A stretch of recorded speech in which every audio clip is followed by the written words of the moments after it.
Hassan doing it is bad enough, but Sneako too? Like, come on. Yeah. It surprises me to hear Sneako say this because he's the guy who always says, like... Everything the red pill people say in regards to, like, women is generally pretty good on an abstract level. People try to destroy my life.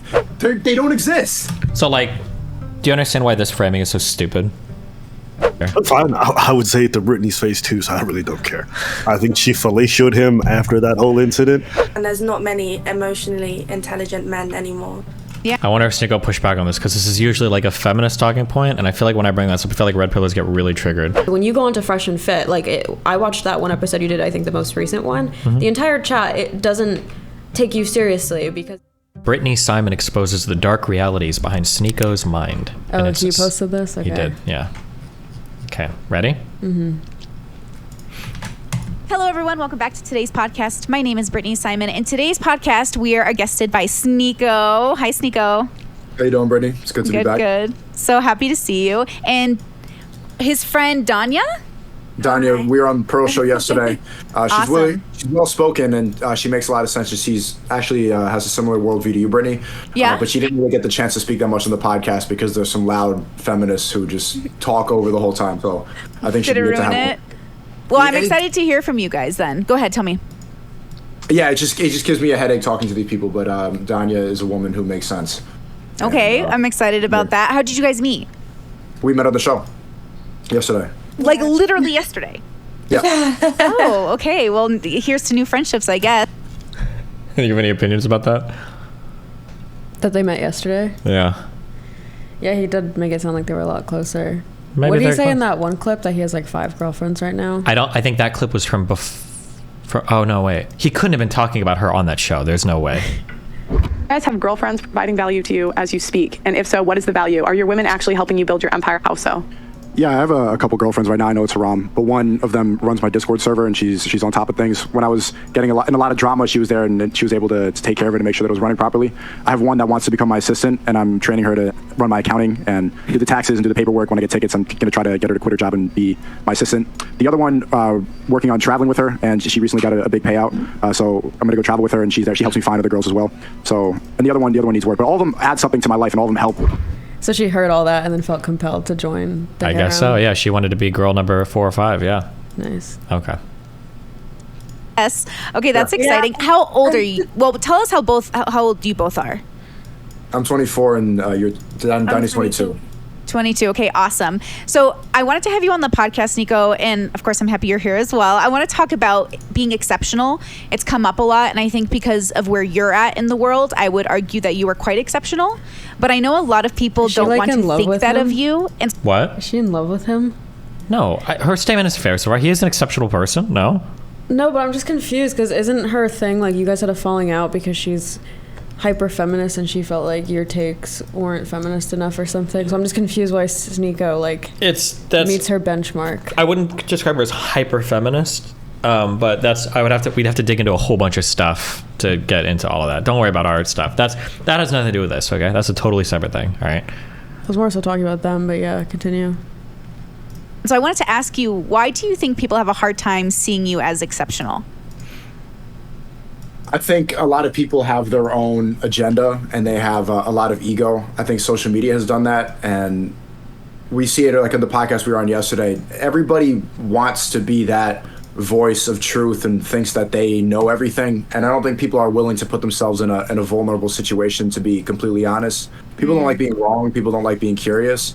And I think I add something to the social media space that's pretty uncommon when it comes to being curious and open-minded and being extremely honest. And I've been doing it for so long. I don't really come on acting like I know everything. I come on with a mindset of seeking truth, which is rare. And I think I think a lot of it is jealousy. And also a lot of it is also arrogance and a lack of understanding. But this is why I like what you do, is that you come in with a lot of empathy, and not fake empathy, which is what I think a lot of women do now. They a lot of times they can be patronizing in the way that they talk to men. And we saw it on the show last night. Mm-hmm. There's the way they talk to men, they'll do this fake empathy thing where they'll be like, "Oh, do you know how to fight?" And I'm like, "Yeah, I know how to fight." "Oh, okay, that's good." it's like you have to qualify. It's like, oh, you're not a little bitch. Like, oh, you're like a big boy, huh? And it's not. And they act like it's empathetic and understanding because they'll be like, "Oh, that's really good. Oh, you're like a rumbler. Like you're like exceptional. Okay, that's whatever. They're kind of gay, but still." That's the way that they talk, and it's not really empathetic. It's not. It doesn't come from a place of understanding. It comes from a place of competition. Do you, because one of the things I struggle with, especially when I start to express, interest in different people's belief systems and how people do things, I guess I see like parts of people I know in you, so I can humanize you very easily, or I'm like, oh yeah, like I know people who have this mindset, or I know people just like this, and they're really good people. And so from knowing people similar to you, I'm like, well, I know they're good, and then I've talked to you a little bit, and I know you're good, and I know you have the best intentions. But do you think that it's ideology that really makes people think you have bad intentions, or is there some part of you that secretly does have bad intentions?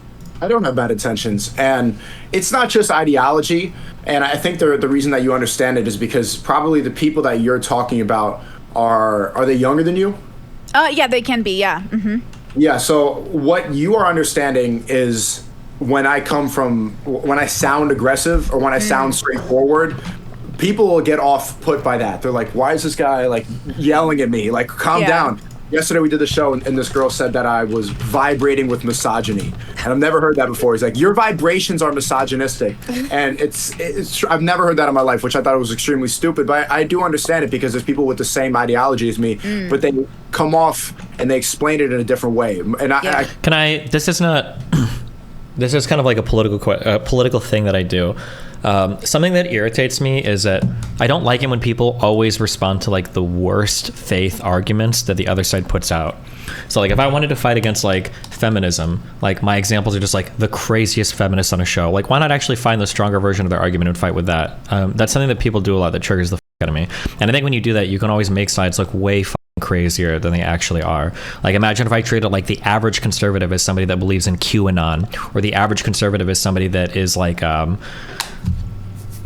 it's hard because a lot of average conservative beliefs are a little bit crazy today, but just not like addressing like the claims that they're making like seriously is I think is kind of sad. And then I don't know. Wait, you're saying he's not addressing the feminist No, concerns, like or when they're not he has. addressing I don't know his? if he could even in good faith state like what a feminist issue might be with like Andrew Tate. Like all he's going to do is appeal to the ones that are like, oh, they're saying Andrew Tate's a rapist, but they don't even know that. And it's like, yeah, those people are stupid. But he won't respond to like actual good faith criticisms or whatever, you know. I mean, I didn't watch the podcast he's talking about. Did you? No, but even like listening to how he's describing like oh, like feminists do this thing and blah blah blah. It's like okay, but he also has a tendency to do that in conversations. Like as soon as he starts going, he's always going to be like steamrolling. Like, yeah, they told you need to get the vax, otherwise you're going to blah this, and then the Matrix told you this and that and that and that and that. And it's never actually like engaging critically with any of the ideas. It's always just like this is like my repeated talking points to like respond to the most extreme versions of the other side. Like, yeah, I don't know. Okay.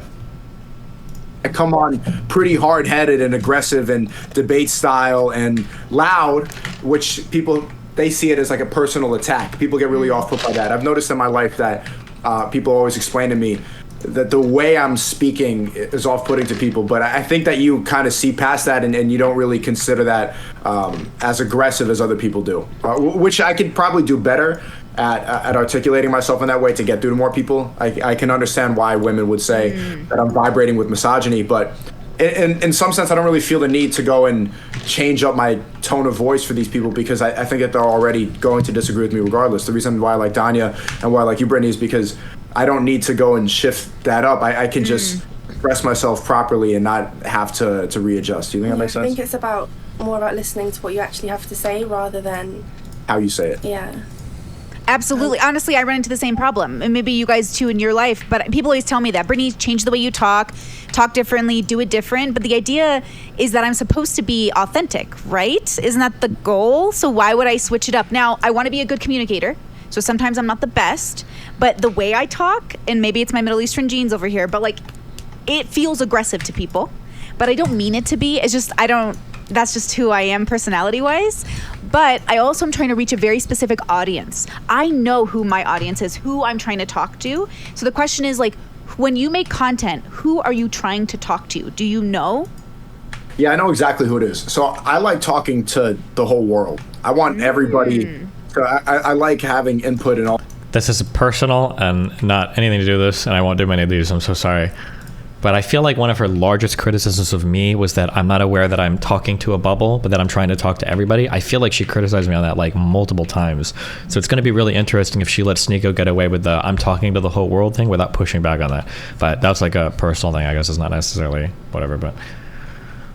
all types of conversations. I have a specific point of view, and I do have my core audience. I'm on Discord right now, and I just had to go put an announcement because we were getting warnings for anti-vaccine content and violent. So my audience is on the same page as me. They understand it, but I like being a part of the bigger conversation. So I think I'm at a point where I do have the core people that listen, but also there's an equal amount of people that hate watch and that like to watch and disagree with me, which I don't think is a bad thing. I'm not really afraid of that. I like having open dialogue. I like having debate, and it doesn't really bother me if people don't like me. Yeah. Danya, what about in your regular life? Do you ever see it? Are you a dominant personality yourself, or do you find yourself to be more stoic? Yeah, or I think so. I think when encouraging people to do better in life, some people do take it as an attack, totally, rather than advice or seeing it as someone wanting you to do better. Totally. You know? I run into that all the time.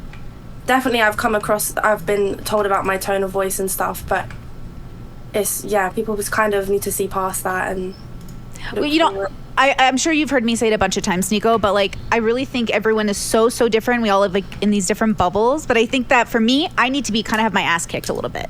Like when I'm trying to be exceptional, when I'm trying to literally beat statistics, when I'm trying to be that person, it means that I have to defy whatever that default is, right? So how could I not be somebody who needs like a little bit of aggression to get that motivation going? And that aggression can be off-putting to most people, but if most people aren't doing the thing, I think it would be off-putting to them because they don't even know like how aggressive you have to be in certain areas to just get ahead.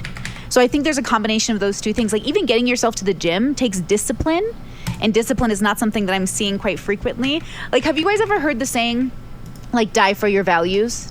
Do any of you know? Like, do you ever grow up hearing that? Like, respect, or death before dishonor. Yes. Okay. A lot of people, I said that on stream the other day, and someone was like, who dies for their values? Who dies for their beliefs? And I'm like, what are you talking? The world is built off of men who died for their beliefs. So the idea that people are disconnected from that idea makes them cynical of you, because it makes them think, well, you know, what is Sneako really trying to do? And I think you're trying to be better, but I think that your process for being better looks offensive to other people. What do you think about that? Yeah, you said it perfectly. And I want to thank you for defending me and saying that how authentic you think I am. Because, yeah, I think you got it spot on. It's just about, but at the same time, you need to figure out a better way of communication, like the most effective form of communication. My way of doing it, and I think our way is similar. It can be off-putting and aggressive to people, and it does add entertainment value when it comes to understanding. Yeah. You're gonna have a hard time changing people's minds because they're so off-put. Okay, I need clarification. I don't watch a ton of Sneako's content. Pretty much what I see is just like videos on TikTok, so maybe that's just me seeing the worst of him or like the most inflammatory of him, but they're making it sound like people's problem with him is with his tone versus like the contents of what he's saying. But I thought he like is inflammatory, like he tries to be inflammatory. Like the clips I see of him are saying like, oh, women are just good for pussy, I have a harem of women who are basically my slaves and assistants and stuff, like, which I get if he's trying to go viral or be like the next Andrew Tate, but then is he actually annoyed when people give him pushback? Like, isn't that what he wants? Isn't that like his viral model right now? I think he's still like going through an exploratory phase to figure out what he wants his tone to be. So for instance, he kind of recently just came off a big fight with, you know who Moist Critical is? Where he was like flashing a gun on the screen, like saying like pull up basically.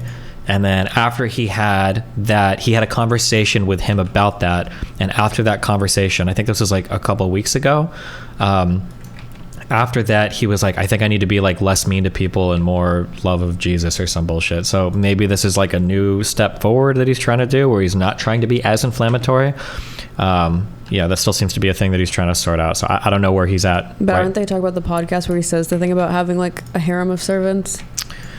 Like, isn't that Yeah, but I don't know if that's to. inflammatory. I think he genuinely believes that like that's a good thing and he's trying to do that. I don't think he's trying to be inflammatory. He's just talking about all the wonderful women that he's got working for him now because he's trying to build You don't think he's just trying to sound like Andrew Tate? He's trying to sound like Andrew Tate, but I think he's trying to be genuine. He's not trying to sound inflammatory. He's trying to say that like a powerful man should have like a harem of women doing work for him. Okay. I think he genuinely believes it. I don't think he's being inflammatory. Or he's not trying to be inflammatory. You're saying it. They're focused on the way you're saying it rather than what you're saying. So your message does get lost. Absolutely. And if you want to be the most effective communicator, you would get past that. But that's a constant thought process I have. It's like, are these people even really worth trying to get through to? Are these people are they really stuck in their ways, or are they worth changing? You know, if the people that are capable of change, they have to want to change. Yes. And I think the people that want to change would understand it, but the people that were never going to change, they won't be able to hear it. So it's this balance, and but eventually I think that is the best form of communication. Yeah, there's something to be said, you know, growing up in a house, I have 9 siblings. And so I'm used to all these personalities and and I'm the oldest of 7 of them. So I have 2 older brothers and then the rest are like my little siblings. And they come to me and they'll say things like, hey, what do you think I should do with this? And how do you think I should do this? And every time I give them advice, they still pick their own path. Ultimately, I can only give them my advice and then they have to do the journey they're going to do. And do I sometimes get insane anxiety over the like mistakes my brothers make sometimes? Yes. But they are learning the same I learned. Every time I messed up, every time I did something poorly, every time I didn't understand why it didn't work for me, I had to reconstruct my perspective to actually attain my goals. I had to change. I had to radically change. And that was very difficult. Honestly, sometimes I felt like I wasn't going to make it through the change. Have you ever felt that way, like through a transformation where you're like, I've really got to do this, or I'm not going to make it? No, I never have a defeatist mindset when it comes to that. I always know that I'm going to come out as a better person. It's just sometimes I wish I could, well, this is a stupid thought, but I'm like, I wish I could just fast forward to the end part where I've already figured this part out. Totally. But you have to enjoy the process of the work. If you don't enjoy it, then it's going to be grueling, and you have to enjoy it to the best of your ability every moment of life. If you don't enjoy what you do, then it's going to feel like a chore every day. And if you love what you do and you do it for free, then you never work a day in your life. So I hate advice like this because it doesn't apply to like 99% of people. Have you ever seen there's like 4 circles explaining I don't even know what they're called, and I'm not going to be able, but it's like it explains like the trifecta, if you can do it. One is like something you love, another thing is like something you're good at, and then another thing is like something that's like spiritual fulfillment, and another thing is like something that like serves your community. And it's like, if you can find something here, it's like the golden fucking best thing in the world. But the reality is that most people have to like compromise. Like you do something that you're good at, that like has value, and then you use that to invest in like things that you love, that are good for your community. People are saying it's called ikagi. What you love, what the world needs, what you get paid for, and what you're good at. That like this is, yeah. But usually you have to combine like a couple of these things and then you work on the other things. Like I think the goal for most people in life, red pillars try to sell you this idea that you should live the ultimate life, but truly the goal should be find a job that you don't hate, you get paid like good money at, and then use that to fund your vacations, your hobbies, the things that you really love that bring you joy in life. I think that should be like most people's goals. I heard you kind of talk to Sneako about this. It's like, oh, not everyone can be a YouTuber, but I don't think those are like the only types of professions that fit into the ikagi. Like I think being a doctor and a lawyer, like, isn't that also utilizing the ikagi model?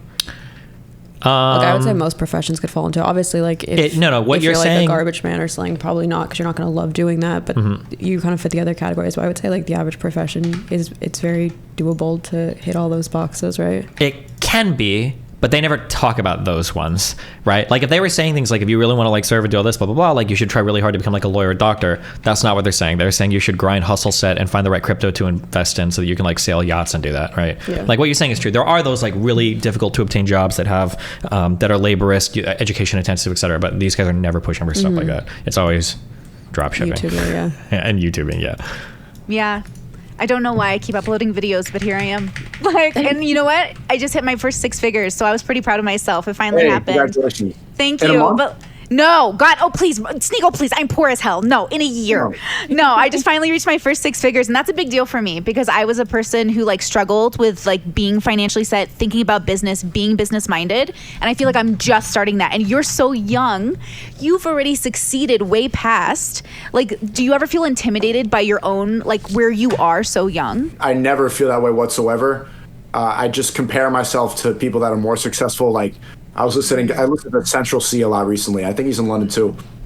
He's around the same age as me. He just dropped an album called 23, which is just documenting his life at 23. Just listened to the lyric before I went out to dinner, and he was talking about how like he can't die now because he hasn't made 100 million yet. And I hear that, I'm like, man, I gotta step my game up. Like, I could have been more productive today. Why am I not making 100 million? Like sometimes I overslept this morning, and it's like, why am I wasting any time laying in bed? I hate that all of these red pillars, they do this thing, and I push Fresh and Fit on this. I think I pushed Sneako on this when I was on the show. I always say that like your guys' marketing is always such fucking ass, because they always claim that like the society we live in leaves you spiritually like destitute, and all you guys talk about are like Bugattis and cars. And every time I'm on their shows, I always say that's not all we talk about. Like that's just the reward that follows. Like that's not all we talk about. But anytime you listen to them talk, when like I'm not pressing them or they're not being pressed on it, it's always like this shit. Like, oh, I gotta live to make 100 million. I gotta live to make 100 million. Like, and it's like, come on, like there's got to be more to life than that. I don't know. It's irritating because it's so consumerist driven. You know, like. Yeah, doesn't that overlap with like the Matrix values that they always? Yeah, it literally is the Matrix, right? You're trying to do the things that are going to make the corporations the happiest, so that you can get money and spend it, and like tell other people to be consumers and do the same. You know, like Hassan doing it is bad enough, but Sneako too. Like, come on. Yeah, it surprises me to hear Sneako say this because he's the guy who always says like views don't matter. Don't like let a number on your screen like dictate your values and stuff like that. Well, he used to say that. I don't know if he would anymore. I'm not sure. He said that when we all hung out. Because I said, do you guys want to film content? And he was like, you let a number on a screen dictate your life.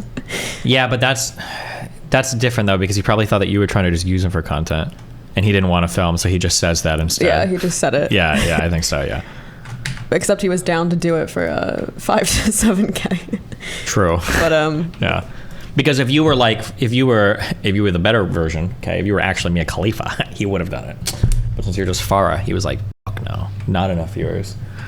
He's like Hassan, you know, clout brain. What platform is Mia Khalifa getting views on that isn't Pornhub? I have no idea. That's getting more views than me. What are you talking about? I don't know. You just want to neg me? Yeah. Okay, let's continue. Did it work? You sound pretty negged right now. Yeah. Good.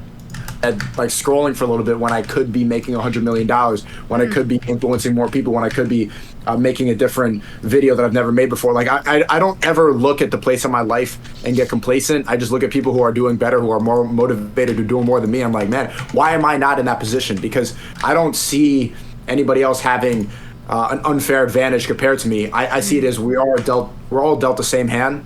And what do you think about that? What? That like he has no unfair advantage. Like, do you agree that everyone kind of has the same chance of going viral or being like a YouTuber or making easy money? No. Why?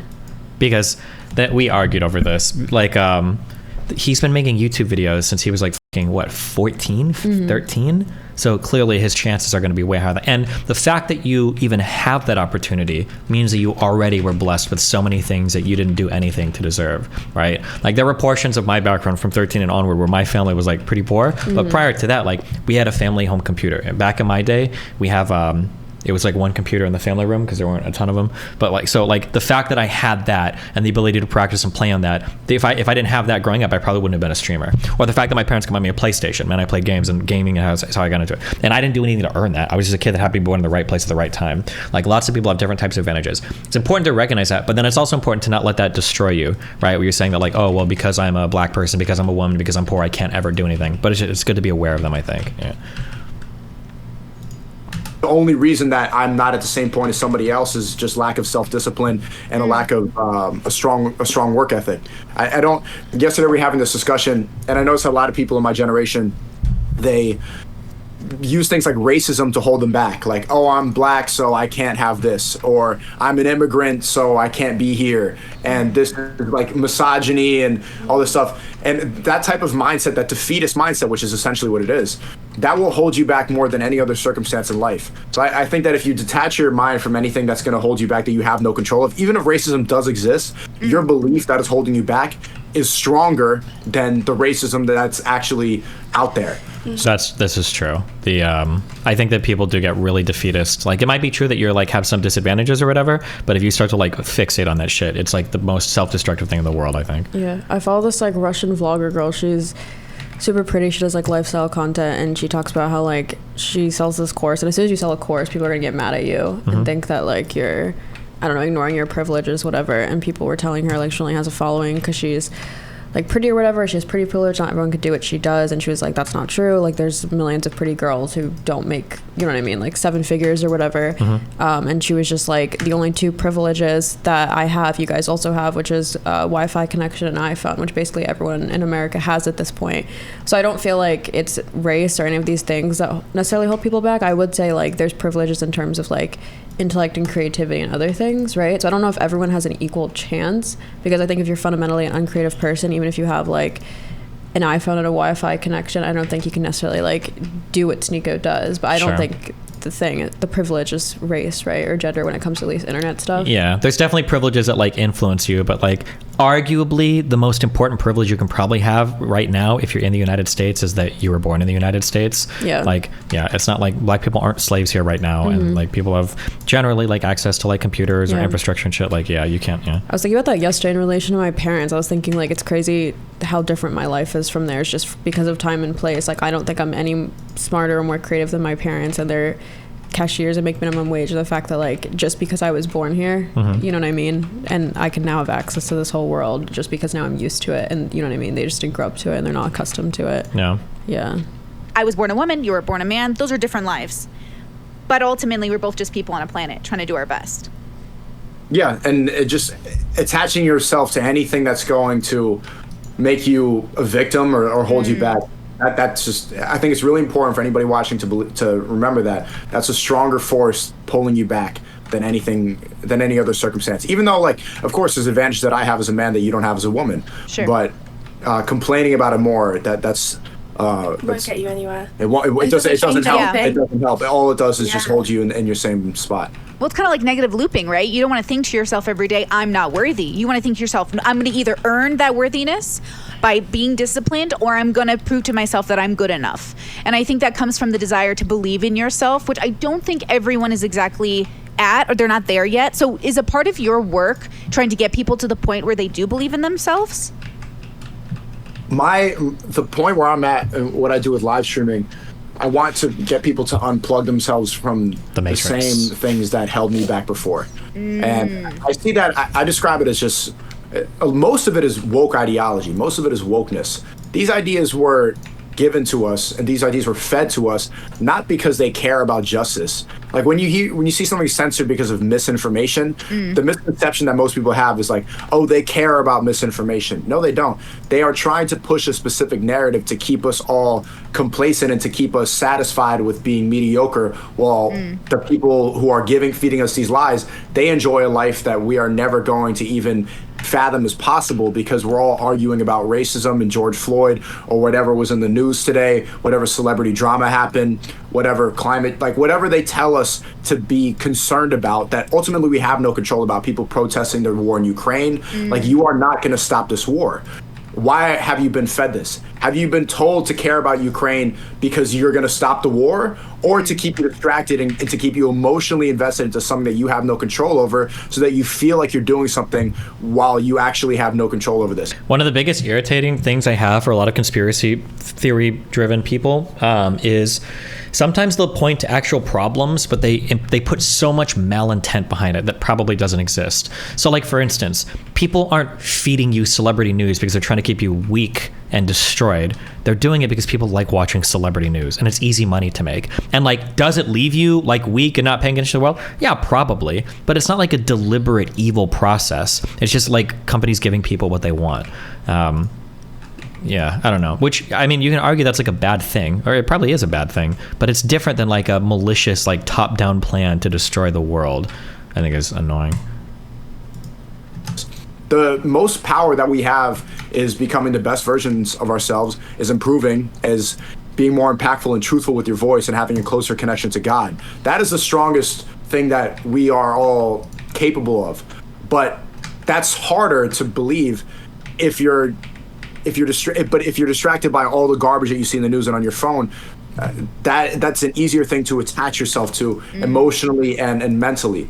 So my purpose is to get people to realize that these things, they're all psyops. They were not designed because they care about you. They were not designed so that you can go and protest it away. It was given to you as a false sense of purpose, and that's not your greater purpose. Your greater purpose is much bigger than that. So I want people to understand like why they are emotionally invested into these things. Like who people should question their worldview more often. A lot of people have really strong opinions and they're really emotional about what they believe in, and I don't really think that they even know why. Like they'll make a scrunch face, or they'll say something like, "You're vibrating with misogyny," and it's like, why do you? Somebody said that phrase and it triggered the fuck out of him. I've never heard that phrase in my entire life before. Have you? I haven't, no. Somebody's vibrating with misogyny? I don't think I've ever heard anybody say that before. Somebody must have said it on that podcast to him and it really triggered the fuck out of him or something, I guess. Yeah. Is it bad that I like get what he's saying? I just feel like the examples are bad because he's choosing the most like politicized one. He talked about like George Floyd, BLM, so it's gonna come off like he's saying like, oh, racism, talking about racism is just a distraction. But I feel like if you take away the actual examples, like the content of what he's saying is, like, I don't see a problem with the content of it in itself. Like he's saying like just focusing, being like a tragedy whore and just focusing on like negative news and thinking you're making more of an impact tweeting than just helping the people who you actually have at arm's length and your family and like your community. That's more impactful, right? Isn't that the crux of it? Yeah, I agree with you, but I think the examples are really important because it shows you like what the person is really saying, because at some point you can get so vague in general that it doesn't matter. So for instance, somebody's saying like, listen, the most important thing you need to do is you have to get rid of the people in your life that are keeping you down. And I think as a community, we need to work to encourage people to be in a certain way to prevent these kind of like energy leeches or vampires from just like kind of sucking all of our drive and motivation out from everywhere, right? And that's why we have to get rid of the Jews, right? The first like general advice would be okay, but if the examples are giving on the second part, or because everything the red pill people say in regards to like women is generally pretty good on an abstract level. Like women are there to be protected and respected, and they can contribute well to our lives. The way we protect them is by making it so they never go outside, never post on Instagram. The way they contribute is by being sex workers for us.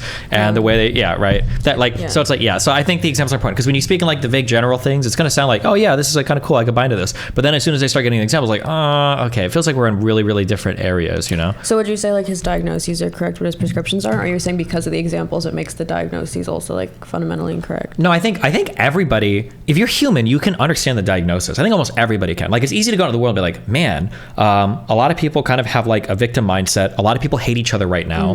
A lot of people aren't contributing well to their communities. Like, those are easy things. And I think that the challenging part is like, well, what do we do about it? First of all, what's causing it, right? And when they get to the causes, they're fucking retarded. It's Klaus Schwab and the World Economic Forum and the Matrix and blah, blah, blah. And then what do you do about it? You unplug from everything and you just watch a bunch of conspiracy videos, and that's how you like free yourself, right? That's always the issue.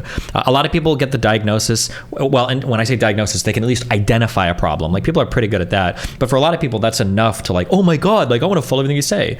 Like, as soon as you're like, I don't know. A lot of these guys remind me of like a prescription. Fuck, I feel like I saw a joke for this on, it was Family Guy or Rick and Morty or something, or some song. I don't remember. But it's like, there'll be a commercial comes like, do you feel tired every day? Are you grumpy sometimes?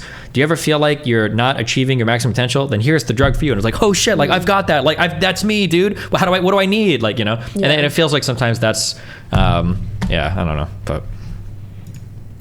Why do you even think that? Yeah. What led you to this point? Why do you think that motherhood is oppression? Why do you think that girls need to be rapping and girl boss queens? Like, who fed you this idea? Like, see, now that he's getting to more examples, the messaging would be it's like, so much stronger, if you just didn't use the examples. But I think the examples are good because I know it shows you what he's actually talking about, right? Like, we need to empower women to be strong in society. That's a good message. We need to empower them by showing them that like all of these rappers and girl boss people are toxic and they need to go back to motherhood. Like, okay, well now it feels a lot different, you know? Yeah. I don't think people even analyze why they have these thoughts. It's hard to get to that point, but and when I explain this to people, they get aggressive because I challenge them, and sometimes it can be really personal because some people, they really construct their entire identity around these beliefs. So that's ironic coming from Sneako, who's talking about like the Matrix every fucking 2 days. It feels like that's like his entire belief system, but whatever. You call that out, it feels like you're calling them out personally, but I think it's effective. Right. Now, okay, this is so interesting. You know, the way you talk about wokeness is how I felt growing up in the 90s and 2000s about the conservative movement of that era, where I was like, why are you telling me to be this way? Why are you saying this is the only way? What? How old is she? I want to say like 30. Oh, she looks so much younger. Yeah. I thought she was my age. Fuck. No. Okay. Way it can be, I want to be any way I want to be successful. So how do you define success? You know, what is success for both of you? I'd love to hear what you both think is, once you reach it, you'll be like, I am successful. Or are you successful now? You know, how do you view it?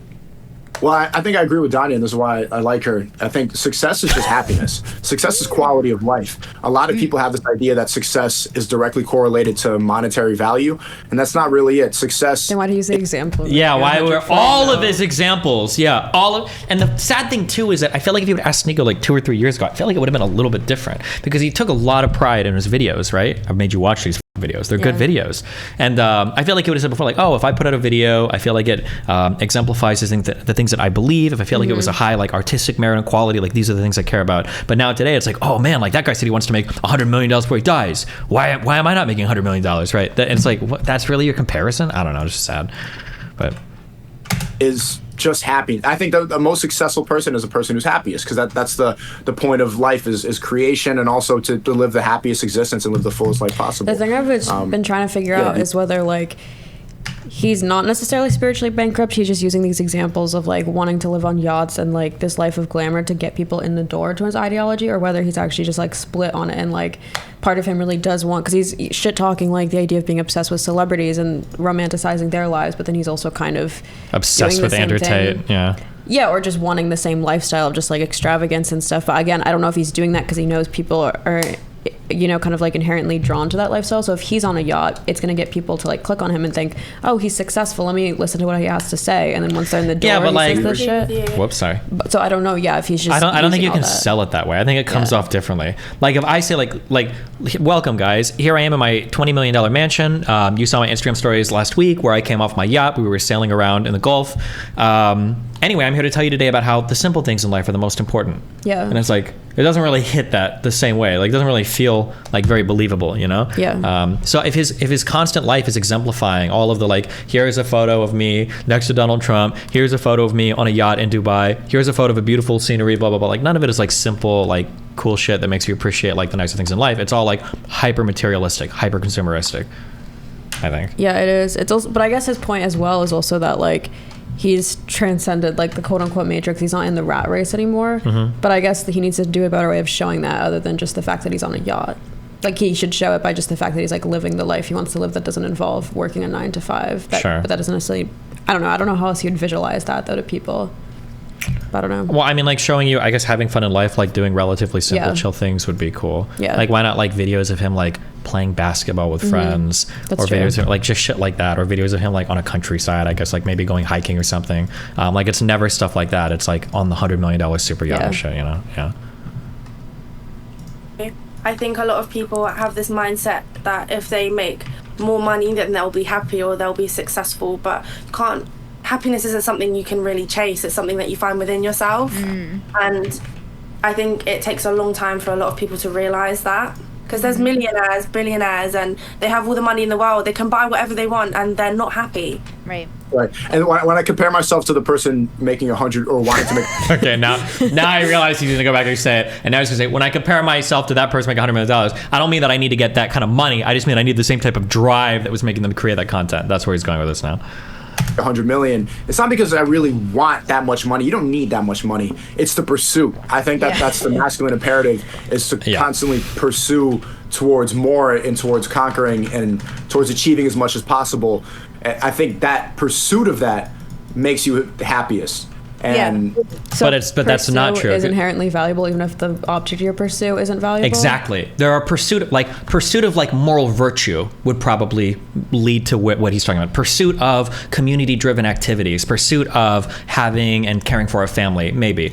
But like to say like, well, hold on, I'm not a materialist. I'm just saying the pursuit of materialism will make you really happy. It's like, that's like, what? Because then you could say the same thing about the people who are on Twitter all day pursuing, you know what I mean, what they think is activism, right? Sure. That goes against his whole point. Yeah. Of like, if you're pursuing something meaningless, then the pursuit's meaningless, except when it's about money, which makes no sense. Yeah. Unless you value the money, right? Which he does, but.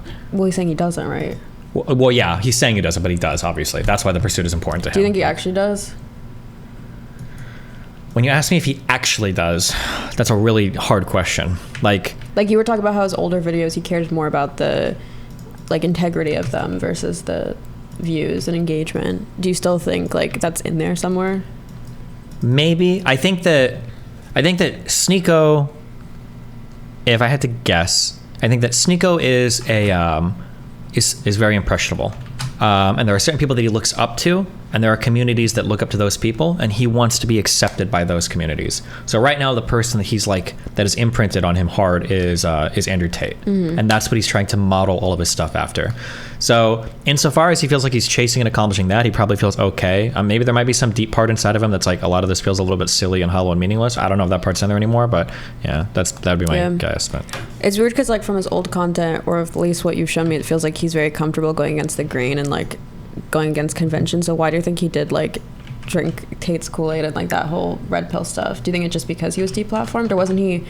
I thought that like he went down this pipeline because he was deplatformed, but it's kind of the reverse, right? He was deplatformed because he already started doing this stuff.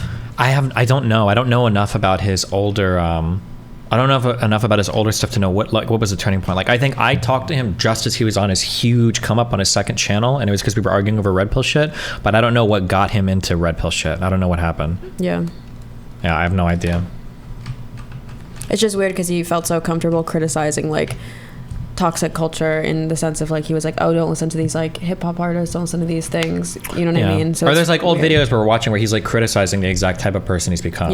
Like, I'm standing in the back of a party, you know, trying to look mysterious against a wall because I want to get laid, and I see how fucking stupid that is, but I'm still going to try to do it even though it's stupid because I'm like such a person that like buckles to social pressure. Like, these are things he said like in videos and shit. That's why I was wondering if like deep down he doesn't actually believe these things, he's just doing it again as like a content strategy, or if again it's pretty genuine, I think. Yeah. I mean, you saw we were arguing at dinner, right? And it was all the same shit, right? Yeah, no, that's true. Yeah. Yeah, if you're working on something, and if you have a specific goal and mission, then it's hard to really veer off in the wrong direction. Okay, I'm so happy you guys said that, because there is this assumption that when people view, especially your work, Sneako, lockdown. Do you think that's what it was? Do you think like all the lockdown stuff? There's a joke that I broadly make that I kind of believe. COVID legitimately fucking destroyed half the world's brains. Like, people lost their fucking mind in lockdown. I think that lockdown like served as kind of an acceleratory path for a lot of different things. So like, for instance, if you believe the government had too much control, then like COVID and lockdowns and vaccines definitely reinforced your mindset on that. If you felt like conservatives were apathetic people who were comfortable with like the death of poor people and minorities, then I guess COVID hyper accelerated that. If you believed in any type of conspiracy that like with the where did COVID come from, like COVID definitely fucked over a lot of people's brains. So you're saying he probably already was conspiracist then, and because you're just saying it exaggerates what's already there. Maybe I don't know. Like I said, I didn't follow his path close enough to truly know. He might have been somebody who's prone towards conspiracies. I haven't seen if he does that in his older videos and shit. I'm not sure, but it's possible. That there's some sort of goal to be the richest in the whole world, as if money buys you, happiness or joy, So how do you sort of change that narrative around your image? Because I see you that way. That's how I see you. I see you as somebody who's reaching for something deeper and more meaningful. But for some reason, like, people can't see that in you. And why do you think that is? I think because most people don't go into social media or go into the space with that intention. That's always been my intention. It's been creation, it's been artistic, and that's why I'm kind of shifting away. I haven't been live streaming as much, because I'm just trying to create the best videos possible. I want to make the same stuff that I was making in like 2018, 2019 when I was making these masterpiece videos, because that's the happiest feeling I ever got. Like, of course, I'm making like good money now, but the most successful that I've ever felt is after making a video like Everything Happens for a Reason, or Fake It Till You Make It at 20 years old. Finishing the video, rendering it after like a week of making this, and then pressing upload, and then just letting this idea, this baby that I created, and then putting it out into the universe. That's the happiest feeling that I have. And so that, I think you understand that, but a lot of people get into this and this is why it's become so oversaturated, and there's so much noise and back and forth and drama and clickbait and extreme headlines, is because people get into this like, okay, I can make money off this. I can get influence off of this. They don't go into it with pure intentions. They see it as and again, notice that like anytime it's never like, oh, like I saw this guy who made this video and it was awesome and I felt inspired, or oh, I saw this guy who did this piece of art and it just like inspired me. It's never that. It's always like, this guy's got a yacht, this guy's got a Bugatti, this guy's making this much money. It's always a comparison on dollar amounts. And it's weird because what he said earlier is contradictory to what he's saying now completely. Making the types of videos that Sneako's making, that's not going to get him $100 million. In fact, long form content is some of the hardest and least rewarding stuff to make, right? I don't know if you know this much because you're on TikTok. But like if you're on YouTube, like I make a fuck ton of money and the effort level for my shit is very, very, very, very, very low. As compared to like say somebody that takes a lot of time, takes like 2 or 3 weeks to like put together a really good video and release it, they're getting paid 1/20th that I'm getting paid. There's just the reward for long form content is not monetary ever. Yeah.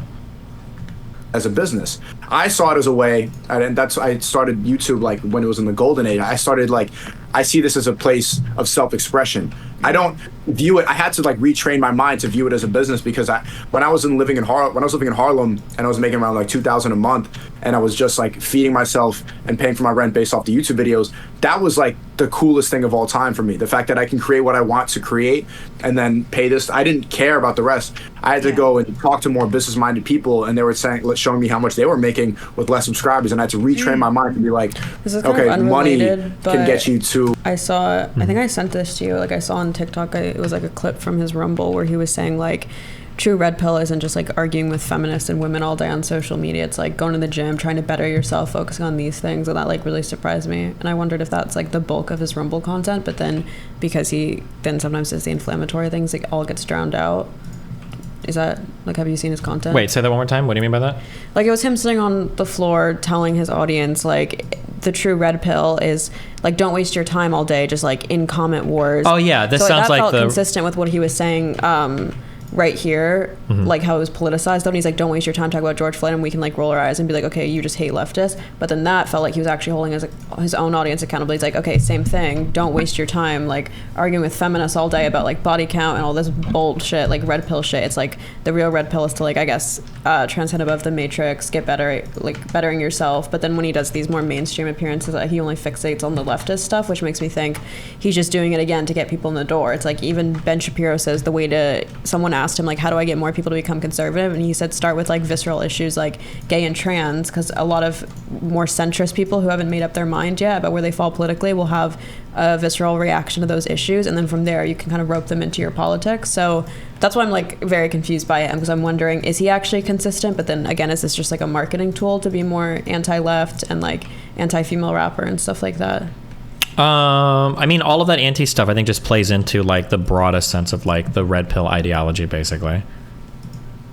Like being anti, like I think he's never going to say anything that opposes like the general mainstream red pill ideology. So you have to be anti-female rapper because female rappers are what encourage women to have high body counts and to be girl bosses. Right? No, I know. I guess I'm saying like, do you think the bulk? Do you watch his Rumble content at all? Because I don't. I'm saying like really. From that one clip, I was wondering, is this the bulk of his Rumble content? Is actually telling his audience like, better yourself, focus on like not being spiritually bankrupt. Don't just argue with women all day on social media comment sections. Your life is slipping away. Like I wondered if that's like the bulk of his. I don't know. Anytime I've watched him on Rumble, it's always just like going over crazy conspiracy theories. Because that made me sound like he's not brain broken, I guess is my point. Sure. For that clip.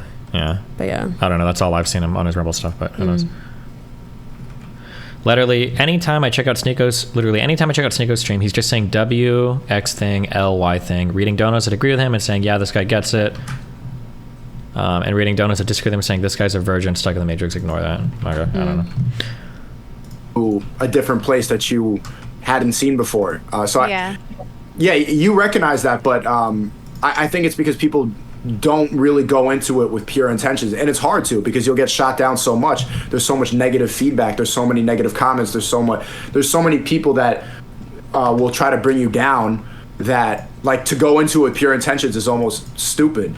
Because why would you risk your reputation? Like you've seen people try to destroy my life. You've seen people try to ban me. They try to get me, like they accuse me of all these things, destroy my reputation, lie about me. I'm getting the fake news is writing about me saying all this. It's difficult to go into it like and just try to be honest and vulnerable and authentic, because they'll eat you alive. But I've developed a thick skin with that, doing it for a long time. So it doesn't really affect me anymore. But anybody else seeing that and the way that the people that hate on what I do talk about me, why would they go into it with pure intentions? That's a stupid thing. It's better to see it as a business and not as an extension of yourself, which is how I see it. It's better to see it as something that you just do separate, because then you put your entire reputation on the line.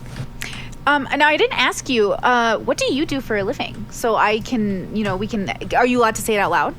Yeah. Oh yeah, I'm a dental nurse and trained to be an esthetician. Okay, cool. Oh, that's a great job. That's a great paycheck right there, girl. Good for you. Okay, that's interesting. Yeah. Are you doing it for the money? Partly just for more freedom, so I can travel. I love, but it does feel good to be able to make a change in people's lives and make them feel more confident in their own skin. So that's cool. Yes, okay, that's the most rewarding thing. Yeah, you know, it's funny when you're in. It's funny because she's like a 22-year-old random girl or whatever, but I think that was a better answer for like life fulfillment than anything Sneako said so far, right? Like, I enjoy my job because I can help people feel better about themselves. It's like essentially like spiritual community fulfillment. I think it's kind of funny. In the game of survival, you have to pick a job that pays you so you can feed your kids and support yourself. Like that's like you have to do that. So then the question is, you said it earlier about, you know, you don't work a day in your life, picking something you're passionate about, but not everybody gets that luxury. We're pretty special. You know, at least, you know, being a YouTuber in general, content creator, I feel like I really worked hard to do this 2 to 3 jobs at a time until I could. And now I hope I always keep it going on forever. But then I have to be more business minded.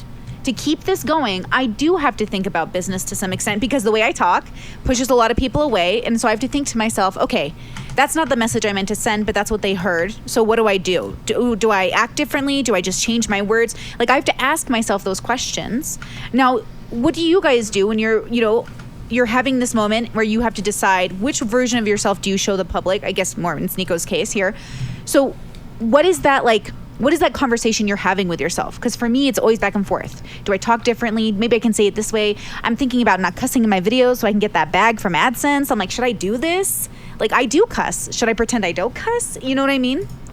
Yeah. One thing that people struggle with a lot that is kind of coming out here is a lot of people don't, when people say stay true to yourself or don't compromise your values, I feel like people get fixated sometimes on dumb things. So like, for instance, I think there are some fundamental principles you can have. So for instance, maybe a principle might be like, I don't want to promote gambling. Or there could be, or actually, we'll just use the same thing. We'll say a principle for swearing. I don't want to swear because I think that swearing is immoral. I think we should speak with better words, right? Use a higher vocabulary. So then if you get online and you want to make videos and you can get paid more for swearing, but you're like, I'm not going to because it's a principal position, that's like not compromising yourself. That's good. But sometimes people view like just changing up the way that you act a little bit to be in a more appropriate environment is like compromising yourself. Like, so like, for instance, let's say it was that like swearing on Twitter, swearing on YouTube like hurts your AdSense or whatever. It's not like you have a principled position where you're like, you must swear all the time. Yeah. Like, you know, it's like I kind of wonder how these people act when they meet different people. Like if I'm meeting like a business partner or like somebody in a more formal setting, depending on what it is, like I'm probably going to change the way that I speak. I'm not going to be like, yo, what up, dude? Like, do you want to talk about child analogies or something, right? I'm not going to do that. But it's not because I'm not being true to myself, right? You just understand that in different settings there are different things that are appropriate. You're not doing things that like violate your principles. I feel like people have a lot of problems understanding that sometimes. But your goal with talking to a business associate isn't to like express yourself truly. It's like you're trying to connect with someone and meet them halfway. If like his career is to express, like distill his values into a YouTube video, that's kind of different. Yeah, potentially. Yeah, sure. That's supposed to be like his truest, like least filtered version of himself. You know sure. what I mean? But I mean, like, you can still argue that there are like, it's like some things are appropriate, or like we've talked about this, right? Like there are a lot of forms of edgy humor that I would engage in offline that I wouldn't engage with on stream because I don't think it's an appropriate environment. I don't know who's listening, that type of thing. But but that doesn't mean I'm not being true to myself by not being as edgy online as I would be in real life, right? It just means I recognize there's like a time and a place for different types of humor, I think.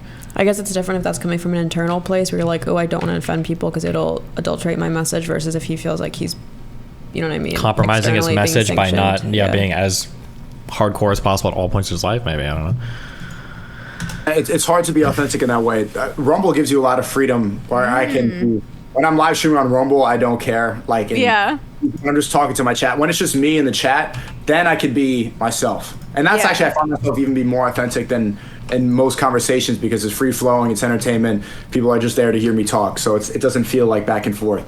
Or it doesn't feel disingenuous whatsoever. It's actually so freeing to be on Rumble compared to YouTube, because YouTube, like, I had to say, like, when I talked about the shot, I would go V word, or I couldn't curse, and I would come up with all this language. What? The beer bug. Yeah, they always have different words. Like they'll say, like, instead of COVID, they'll say like the cough, or like the Fauci ouchie, or the poke. Did you get the, or whatever? They've always got like weird, like synonyms for everything. Yeah. Go, and I still say it instead of like, I'll say corn, but people know what I'm talking about. I want to talk about corn or grape, like if you have to talk about. But I do notice recently I've done podcasts and I've done debates where I've been scrutinized so much, and there's so many people even watching this right now. You have to be aware that there's probably 20 or 30 reaction channels watching this conversation ready to find a sentence where I slip up so that they can make an entire video. Sneakos vibe. Blah, blah, blah, blah. Did you hear that vibe? He wanted to say vibrating misogynist again. Somebody really shattered him with that fucking sentence. Yeah. I hate you. Yeah. That's what's happening, like literally right now. Like even as I say this word, say this sentence. And I did a podcast with Pearl yesterday, and I was talking about something about how like Japan is successful because they're a homogenous society, and I was I was thinking while I was saying it, people are going to try and say I'm a white supremacist. Like while I'm just expressing an idea that I had while in Japan, people are going to try to find that. By the way, that's not an idea that he had in Japan. That's probably an idea lifted 1-to-1 from fucking Ryan Dawson, who he's hanging out with, by the way. But is this like an interview? I don't know what this girl's content. She's not giving him any pushback. Is that like normal for her style of content? I think right here she just wants to have a conversation to find out where Sneako's at in life. Basically, is kind of what the goal of this is, I think. Find a way to call me racist. Right. Or I was in a debate with Aiden Ross, and I was talking about World War II, and I was very aware, like, this is gonna be a clip on Twitter. Like, I know as soon as this is gonna go, and it was rightfully so. But then you just have to be aware of that now, and I just see it as part of the game. I don't let it, like, I'm okay being scrutinized. It's some people say, like, I've seen some people say, like, Sneako has a humiliation fetish, and that's absolutely not the case. That's absolutely not the case. But I just don't really care about the scrutiny on social media because I have a question. So that like Moist Critical video that went viral about him, I didn't really understand why that video was praised so much. Like, I feel like he only talked about the cuck thing and then the cuties thing. Aren't those all like such old stories? Like, why did people act like he said something really revolutionary? Like, people acted like it was an expose, but both those things are like the biggest things Sneako's always flamed for, right? Who, for Moist? You mean the video that Moist Critical did on him? Yeah, the first one. I think the recent viral one, whatever. It's probably because there's a lot of people that might not necessarily know those things about Sneako somehow still. And then Moist Critical's a really big figure, so he was just giving a lot of like attention to those things. And then Moist Critical and Sneako have been feuding quite a bit because Sneako was like attacking his like girlfriend and shit a lot. Yeah. So obviously people were looking to like a response. I just saw there was so much hype around. I really thought he was going to say something new, but it was just the same. No, the hype was just like him shitting on whatever, right? Like if PewDiePie made a video shitting on Sneako for the same shit, there'd be a lot of hype around it because it's PewDiePie making a video on Sneako, even if it was all the same shit. Oh, I wasn't familiar with Moist. He's like that level kind of. He's like, I think, he's a massively popular channel. So he's got 13 million subscribers. This video has, I just thought like people already consider Sneako a joke in the mainstream because of those 2 points, like the cuties thing and the cuck thing. Those things, it's still, Sneako's not like ultra mainstream. Like some people know about him, but to have a channel like this, like doing views on you, this guy's pulling like, Jesus. Yeah, it just felt like so outdated. Oh, Nana, it's the same shit. Yeah. Like, so if Moist Critical were to make a video on me talking about like the DDoS kid or whatever, it would be a big deal, even though it's like 12-year-old shit, you know? That's just how the internet works, yeah. Well, but you're not tied to that. Like, I didn't know about that. With Sneako, the first thing I learned about him after I met him was the like cuck thing. Yeah, but that's because you're probably more in like these red pill spaces and communities, right? No, like I didn't know who he was prior to the stream with him that I did, and then afterwards. Yeah, but weren't you just on like Fresh and Fit? Yeah. Yeah, that's what I mean. You're like in these communities. If you would have been like a random like politics podcast or a random like creator podcast, you might not have any idea about that, I think, right? Moist Critical was bringing that stuff to a whole new audience that might not have. I guess I just feel like if you were to click his Twitter or like people commenting on his Instagram posts, like trying to shit on him, like it's always people bringing up the cuck thing. Like I just feel for like the people that are that's shitting on him. name. But again, a lot of people just didn't know about that. For people shitting on him, but not everybody knew about him. Moist Critical probably brought that up to a whole new audience, I think. But if people aren't familiar with who he is, if he's not mainstream, then I don't understand like how that expose did so well. Because why are people going to like dogpile on someone they don't know? I don't get it. Because you're a streamer who cares about it, right? Oh, okay. Yeah. Like I could dig into a small community and find somebody to start drama, and my audience will care because now they have drama with me. Okay, that makes sense. Yeah. ever manifest in real life. I've never seen it. I just get positivity, like the people at the front desk of this hotel, they shake my hand, they like ask if I need anything extra. People always take pictures, and well, you have to be realistic. The same people who talk about me online, they probably see me in public and take a picture with me. So I see it as entertainment. I see it like people like to engage in drama content. People like to scrutinize. People like to like they like doing it. So fine. Like I'll be I don't care. Like that will help me get my message out there more. And in a way, it's really been canceled and everything, but people can't stop talking about me. I feel like I hacked the system in a lot of ways where I'm banned off of most of the platforms, and my name is, I was trending on Twitter worldwide for like weeks straight. Just people. I saw you. YouTube, just like every day, there's like, I just searched my name yesterday and just all these videos like, what's the reason that the Sneako, like what happened to him? Like people, like men in their 30s and 40s are like, Sneako, they can't stop talking about me. And I see it as the way, this is how Trump won the election. This in 2016 was, the mainstream media, all they did was just poop all over him. Russian collusion, he's a misogynist, grab him by this. They would not stop talking about him. They tried so hard to ruin his reputation. What happened? He won the election. So even though they're against him, you're going to reach the people. So being polarizing is a really effective method at beating the censor machine, at beating the propaganda machine, because if real recognize real, the people that really understand, they're not going to believe the lies that they see on CNN. They're not going to believe the lies from the fake news. I get called racist. People call me like literally, which is so weird. Yeah, they'll write articles saying Sneako is a white supremacist ally. Sneako is a racist, and of course, like some people close to me are like, but not because they actually think I'm racist, because they're afraid of what other people are going to say. For sure. But they don't exist. So, like, do you understand why this framing is so stupid? No. Like, why do you think people call him racist? I don't know how much you know about his shit. I don't know much. It's because he was, like, on shows and everything with Nick Fuentes, and he's saying things on Twitter. He's typing, like, W Hitler and stuff on Twitter. I think Sneako tweeted that. Oh, okay. So it's like, but the way that it sounds like when he's summarizing it, it sounds like he's saying like, oh, people call me racist for no reason because it's the woke mob. But that's not why. Yeah. It's because he was tweeting and saying some fucking insane shit.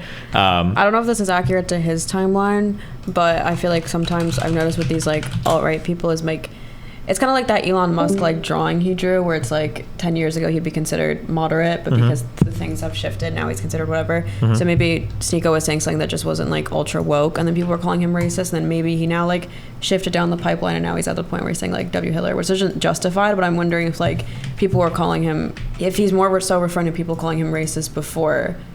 You know what I'm saying? I know like, what you're saying, but that's not the case. Unless I missed it, nobody was calling him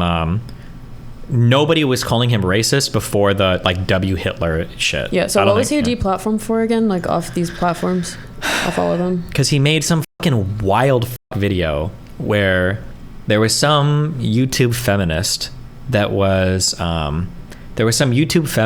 that had made a video about how he was misogynistic, and he made some video, and after that video came out, a bunch of YouTubers started to make videos saying like Sneako needs to be banned from the internet, this is horrible behavior, blah blah blah blah blah.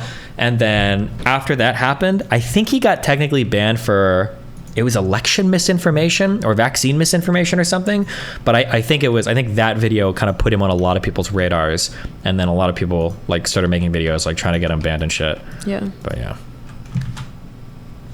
ready? These people, it's all it is the way I see it is just pure entertainment. Like people feed off negativity, it sells. I think if someone's more positive, they don't even get the same amount of, not as many people are going to be talking about them. True. Essentially. So people say the outlandish things because they know that it's going to get people's attention. The same with the media. The media use scare tactics, and they put stuff out on the internet to scare people, and they have half the population of the world living in fear of news that probably isn't even true. Yeah, I think there is a big problem with misinformation, and a big problem with just selling a product. So the problem is like we're all hearing different news. We all have different sources, and who are these sources and where are they getting their information from? It's hard to even know, which is why my work is predicated on more what we believe versus what we know, because I don't think we know as much as we think. I think we just have different information. So what's the downside to being yourself, but also being the person that people hate. So there's an upside. You get, everyone talks about you, you go viral, you become rich. What's the downside? The downside is, I mean, I would say the number one downside is like stressing out the people closest to me. Yeah. Like they'll, I don't want to say too much because it's gonna, but like, yeah, they'll see the conversation that you've had, or like the debates, and like they're like, "Buh," and they start reading the comments, and they get, it's just stress. It's just stressful for them. I'm used to it, but it's just like the people that care about you, they get worried. So that's been the number one detractor. Other than that, that's no big deal.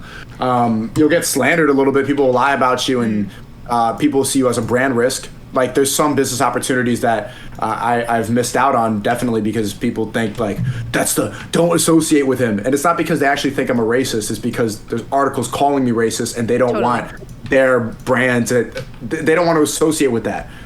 So I get it. It's like being a brand risk will close a lot of doors, but at the same time it's freeing, because once those doors are closed, then you're not held back the same way that you feel like you're held back on YouTube by certain words. Like if I'm never going to get a brand deal with this water bottle or this water company, then I don't need to go and change my language or pretend like I don't think certain things. I can just be as honest as possible. Ye said that to me, like he never was more free. Like once his bank account got frozen, he's like, I'm a free man now. But now Ye is like walked back almost everything, and he's like, I watched 21 Jump Street, I love the Jews now, and he's like basically completely withdrawn from from public life. But yeah, they have nothing else to take away from me. They took my family, they took my bank account, they took everything there. So I'm a free man. Yeah. There's nothing holding me back from being authentically myself. Do you know the philosopher Diogenes? No. He was during Alexander the... Go ahead, you've heard of him? Yeah, I don't know too much about him though, but...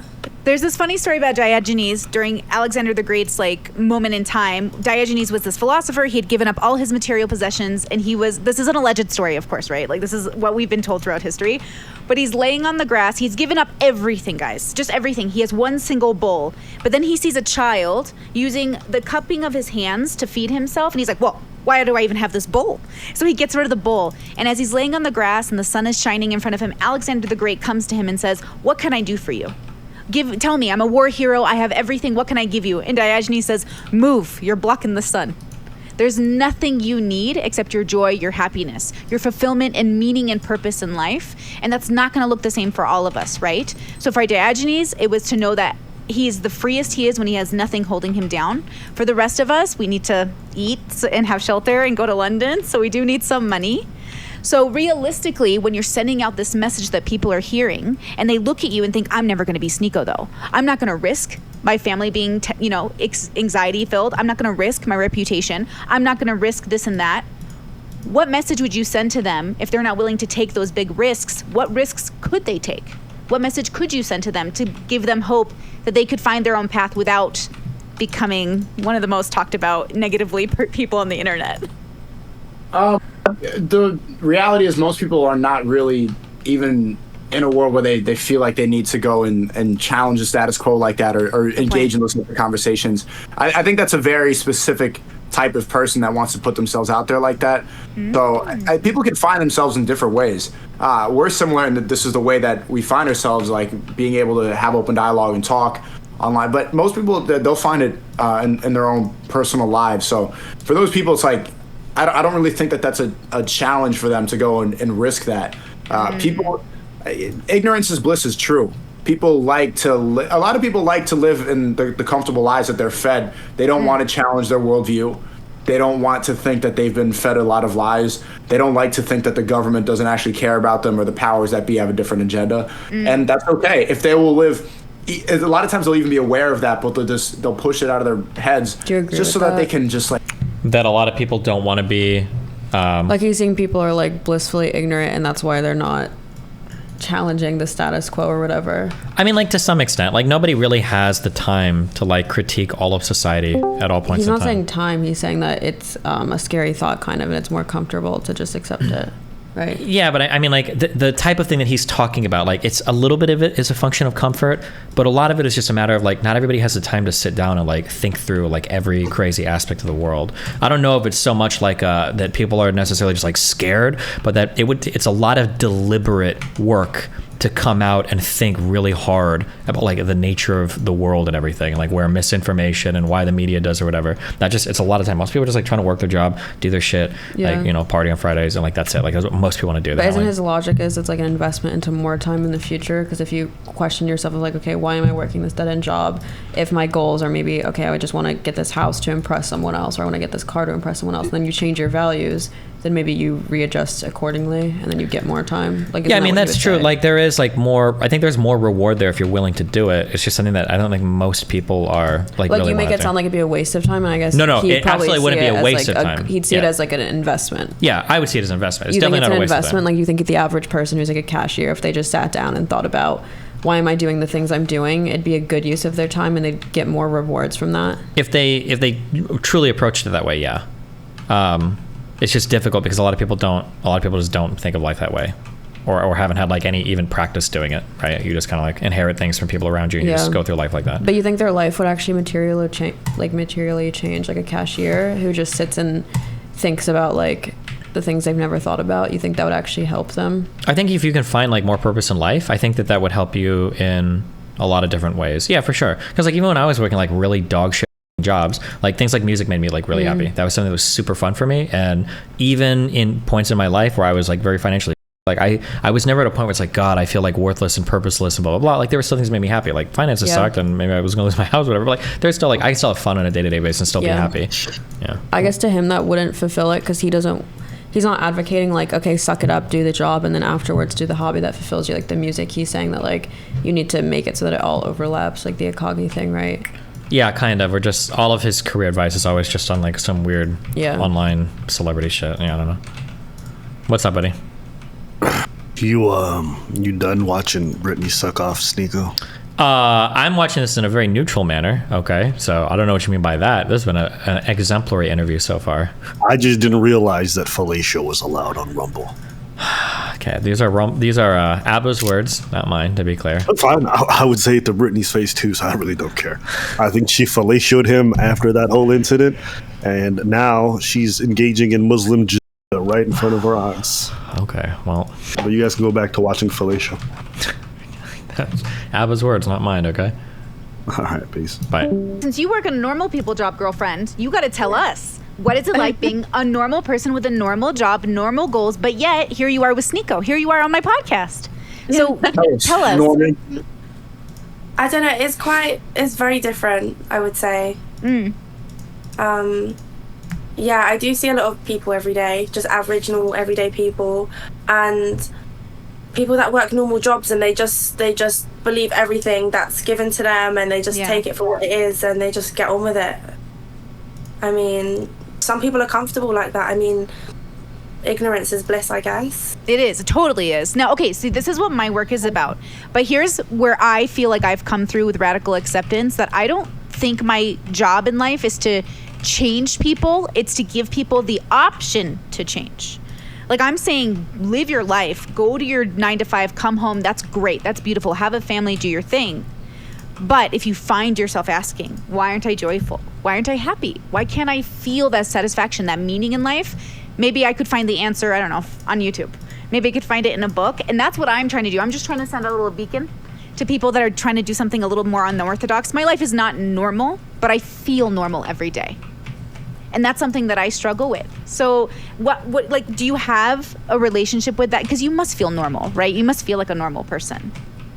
Yeah, I am a normal person, and I think it's just that's how I'm able to separate the negativity online or trending or like people nonstop talking about me. Is like I said, it only exists on the computer and on my phone. Yeah. I've never seen it, not once. And you would think trending worldwide after being canceled for weeks straight on Twitter, being like one of them, you would think that there'd be something happening, but it does not exist. And that's been the best way for me to not care about it. It's just like I just see it purely as entertainment. People like to engage in a certain way. Isn't it interesting though? Because like, okay, this is a thought I have, and it sounds like it's a contradiction. I have a thought where I'm like, my audience got so, not my audience, an audience of somebody else got really upset with me, and they were like, did you hear what Brittany just said? She just said in her real life she just insinuated YouTube's not her real life. And I was like, it's not. It's my job, and it's a thing I do on the internet. But then when I shut it off and I hang out with my family and with my fiance, that's my real life. Exactly. Like, that's my life. So I'm realizing that I'm not We even are as... normal. We are We're normal. normal. That's what I'm saying. But why? Okay, I'm online, but I'm not chronically online. You know that term, like, you're chronically online? My real life is my family. I have real problems. We have a real solution. We have real things that we're doing. And online is this cool job that I get to have. But I didn't realize that people didn't know that about me because I've been on the internet for so long. They thought Brittany was also one of us. And I was like, no. To be clear, I live offline. My real life is off the computer. But at the same time, here's the contradiction. This is a part of me, and it's authentic, and it's real, and it's meaningful to me. So it is a part of me, but yet it's not the whole real me. It's like a part of Brittany. Or do you feel like this is all of you? No, I'm pretty much always online. Yeah, this is my life. I am chronically online. What about for you? I feel like you probably have a decent amount of separation, no? Yeah, I post like once every 3 months. It'd be kind of sad. Yeah, you're that barely was my online. life, yeah. Your life is sad because you're not online enough, okay? Yeah. Needs to be on. I need to make videos. I don't know what's wrong with me. I need to do it, right? So what would do you have that relationship with yourself where you're offline and that's your real life, but then your videos are so real. They mean so much to people. They're so beautiful. Thank you. I appreciate that. It's you got to see it like as an art form or as creation, and also in a sense like as a job. Like your job, I'm sure you think about it. Your job is there's your work, like there's your work persona. But when you come back home, you hang up your tie, you put your shoes in the closet, and then there's that life. So one funny thing is a lot of people that I debate with like furiously, and that you've had disagreements with, I'll hang out with them in real life. Yeah. We'll get food. Who do you think they're referring to? Well, we'll talk. We'll like go and rock climbing, stuff like that. You guys and go then rock like it's back climbing? We did go rock climb once, yeah. Oh, actually? Yeah, fun time. Who here, won? and then we're Literally. like yelling at each other. Wait, what? Like, who did better? Probably him. What do you mean probably him? Well, he climbed higher than me.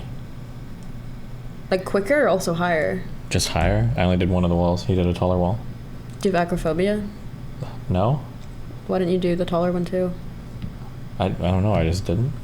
Okay. Have you ever been rock climbing before? No, I actually have an excruciating fear of heights. I can't. Really? How did you spend 12 hours on a balcony if you have a fear of heights? Was it really scary Holding on being out to there? the idea that you were going to invite me in. Yeah. That thought when kept the me wind warm and blows, do you safe. get like really nervous out there that it's going to like blow you off the balcony? Sure. Okay. Ready? And then people like are so confused and like, oh, I like that you guys could, because I know how to separate that. It doesn't have to be your whole thing. Like I'm sure we would get along, and I'm sure we'd have and if we met in real life, we'd have a completely different conversation than what we're having right now. For sure. It doesn't have to be your entire existence, and if if that's where you derive all of the meaning from your work, then you're gonna have an empty existence. It's so weird how many like.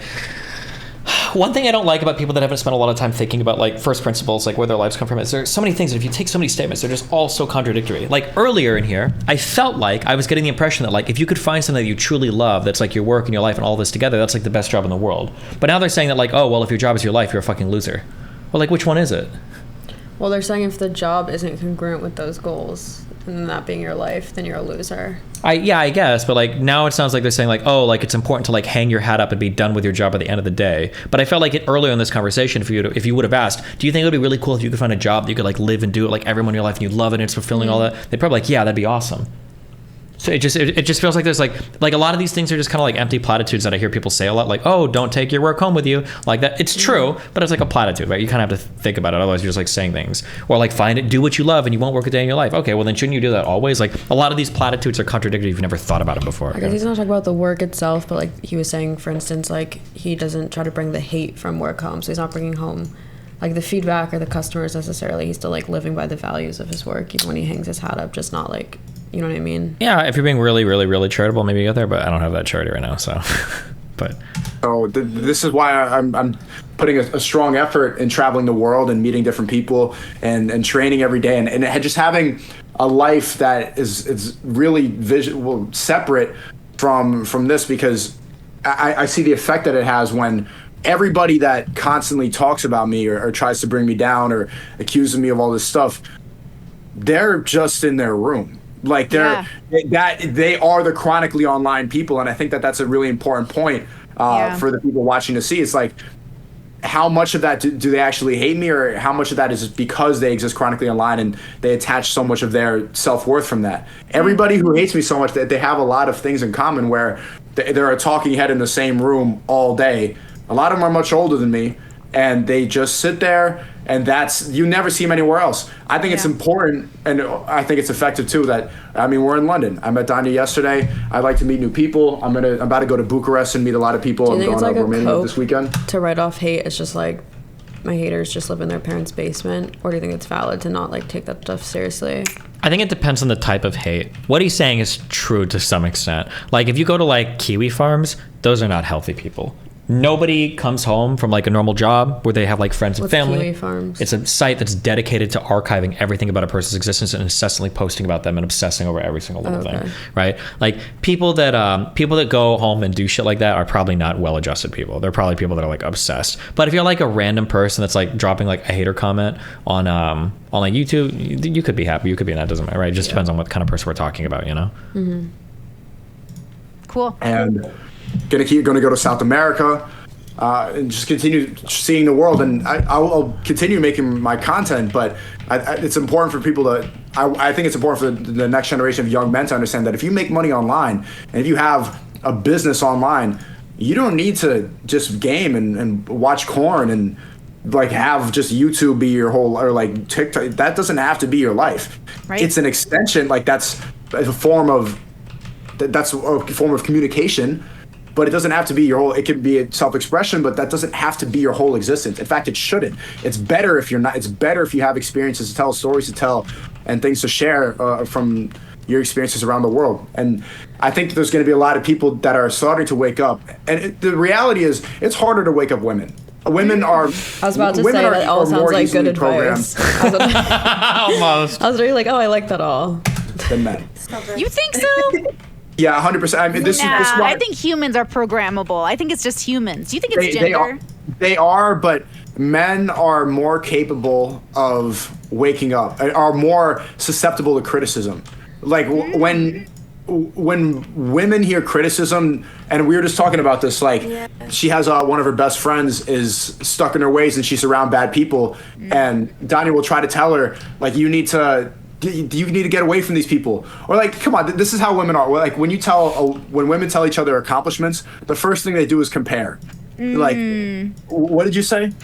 Like you told her about a job you got, and she's like, "Why you're throwing it in my face?" Keep in mind that, again, this is where the platitudes come and the contradictions. Earlier, he said two things that are highly contradictory. The first thing women do are compare. One, he said that something that drove him to be a better person was looking at that guy that had the 7-figure income or the 8-figure, 9-figure income, right? The second thing he said that I thought was interesting is he almost said something that I thought was good. It was something like when he's looking for inspiration, I thought what he was going to say is usually what you say is like, you just, instead of comparing yourself to other people, you just compare yourself to where you were before, right? Always try to better yourself. The person you're competing against is who you were yesterday. But he didn't say that. He says he looks to everybody else and he tries to be as good or as better as them. He looks to other people for inspiration, kind of like that. So it feels like comparison is the basis for a lot of the stuff that he talks about. But now here it's like women are bad because they compare a lot.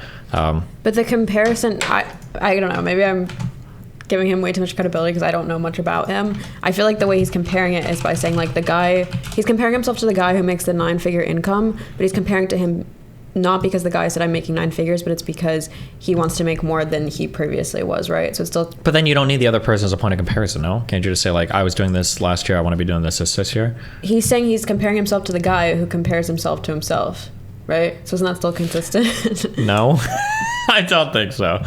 But yeah, because he's using that as the model to base off the fact that like, I want to better myself. Sure, but I feel like at the end of the day, just on the overall vibes of what he says and like everything that's going on, it feels like everything is like pretty obsessive about like other people in the space, what other people are doing, like doing better than other people, out earning, out achieving other people. That's like the general gist I get of like from the totality of his content. But oh really, that he compares himself to other people? Yeah, for sure. That it's like constantly fighting with other. Although he said he was going to try to change that, so maybe this is Sneako on the new arc or whatever. So yeah, am I simping? Everyone says I'm simping for him. I feel like I'm being very not simpy. Well, you're being really charitable, and we've seen I think a lot more Sneako content than you have, so it comes off as that, but it's all good. Why are you throwing? Wow, because that's hard. Men, in my experience, it's like you uplift each other. It's like, oh, good stuff. Like you're able to to self-improvement. Women are not good at as good at self-improvement as men. That's just a hard reality. Brittany, if you disagree with me, can you name one? Can you disagree? Besides yours, because I see an essence of it. But what's the most popular self-improvement podcast for women? Oh, that's a great question. Well, since the majority of men are the ones on YouTube, I assume that wouldn't be as big of a market there, right? I think when I think of a woman's podcast, I think Call Her Daddy. Oh, I don't watch that. I've never even watched it. That's the most popular one. That's the most popular female podcast. Another thing that I really don't like, and I still stand by this, and I'm open to be corrected or whatever, is I don't think that there are self-improvement podcasts really for men.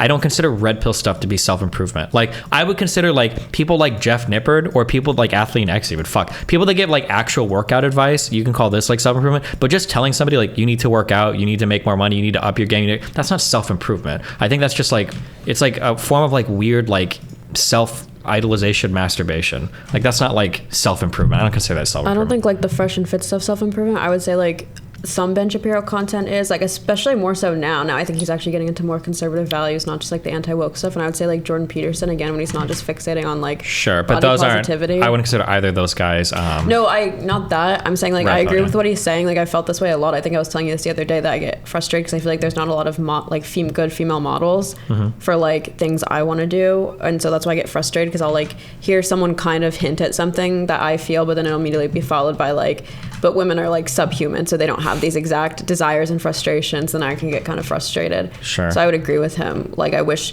like, sometimes even when I hear Jordan Peterson speak, like in long form, I'm like, oh, a lot of what he says is like actually really intelligent and compelling. Like, and same with Ben Shapiro about like seeking something higher, but then it's again always followed by being like, but this is just for men. Women don't feel this way, and it is frustrating. Yeah. I don't know. You disagree? So funny. No, I think I largely agree, yeah. But again, I was focusing on like the red pill stuff. Not like, I think there are some conservatives that do like good self-improvement stuff. Like, I think Ben Shapiro generally offers like good advice. No, but his point was that there's no female equivalent. And I guess... No, I understand. But it's weird to say like, oh, like men like this.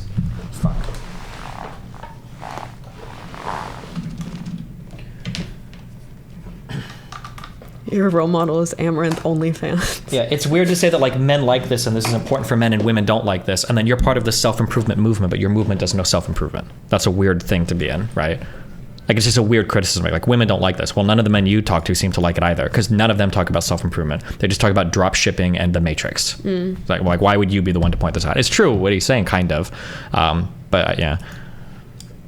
Yeah, I don't know that. I don't watch that one. I guess I do watch most podcasts hosted by men, but interviewing women. So I guess, yeah, I can't think of a woman's podcast other than comedians, because I watch a lot of comedian podcasts.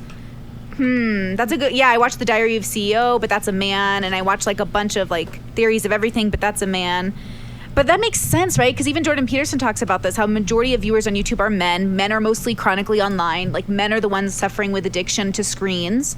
So my concern is that it's not even gender, it's culture. My concern, because, you know, I just said this on a live show the other day. One of the greatest things my parents ever gave us as children is not jealousy or envy. Like, we do not want what other people have. We want what we can make for ourselves. My dad's an entrepreneur. My mom's like the stay-at-home mom who became part of the business as well. So for us, I guess because we were raised in like, it wasn't about gender, even though we're Middle Eastern from Iraq. It's not gender. It's good people are not jealous or envious. They make their own.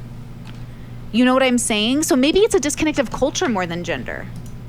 It could be, but my bigger point is that the people that I'm going to be able to reach and the people who's more affected, like, men are more easy, they are more susceptible to change their minds. Like, okay, yeah. Women can be programmed by the people that are doing the program, the most influential people, and this is true. If you don't agree with the self-improvement thing, most influential people are men.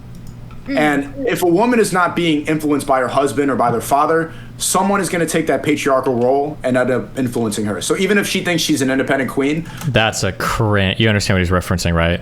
Referencing? This is kind of like, it's the idea of like, women basically have two fathers in their lives. They have their father, who's their actual father, and then once they get married, their husband becomes their new father. So a woman is basically always taking direction by some man, is what he's referring to there. She's probably influenced by the media. The media is no, that's what I thought he was saying.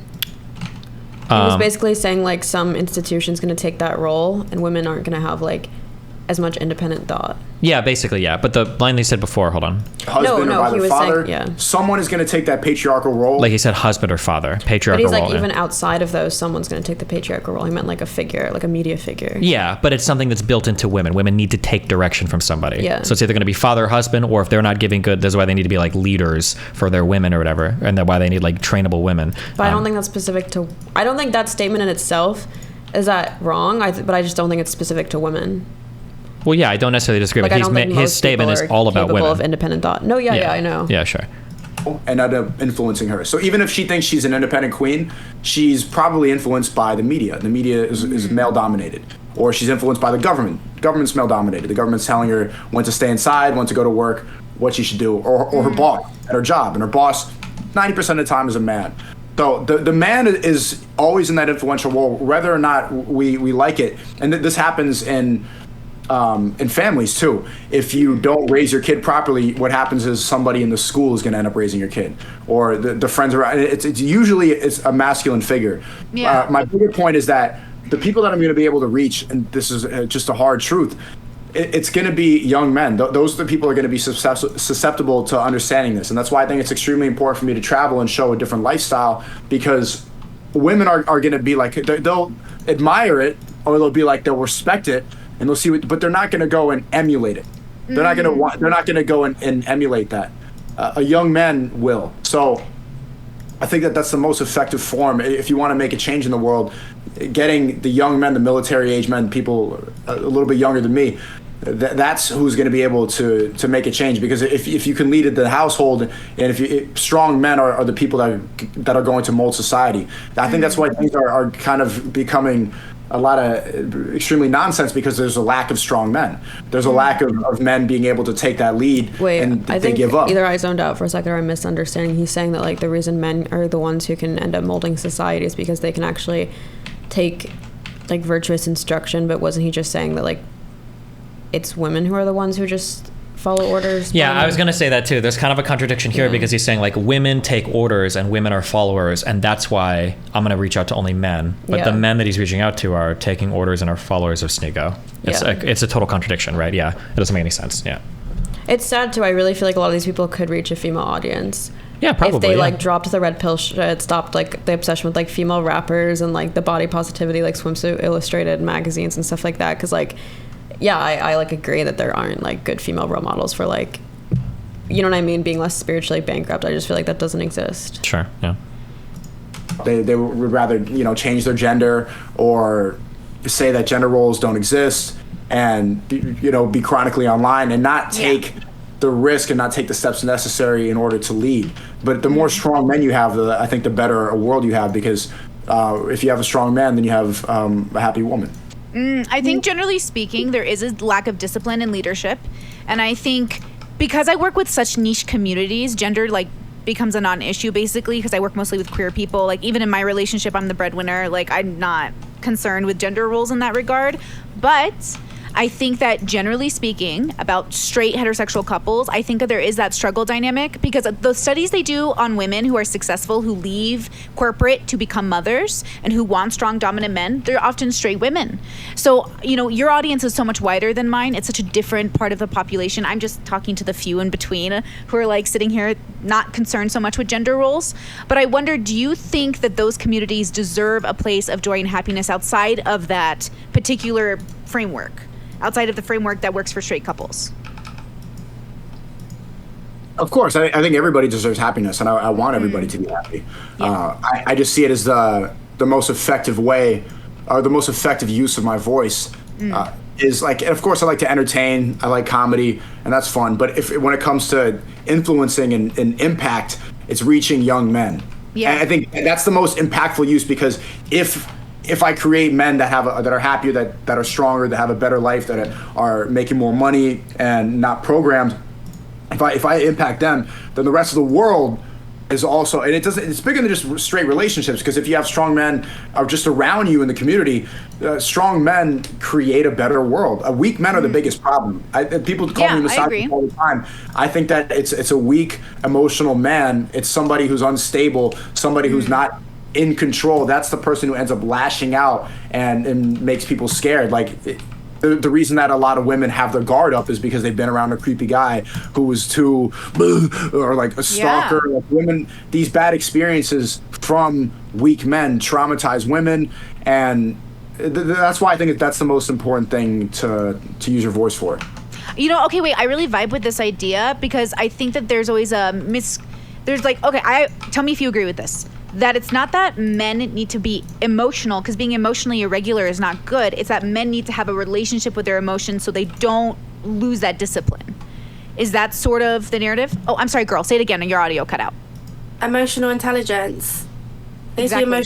Emotionally intelligent, and there's not many emotionally intelligent men anymore.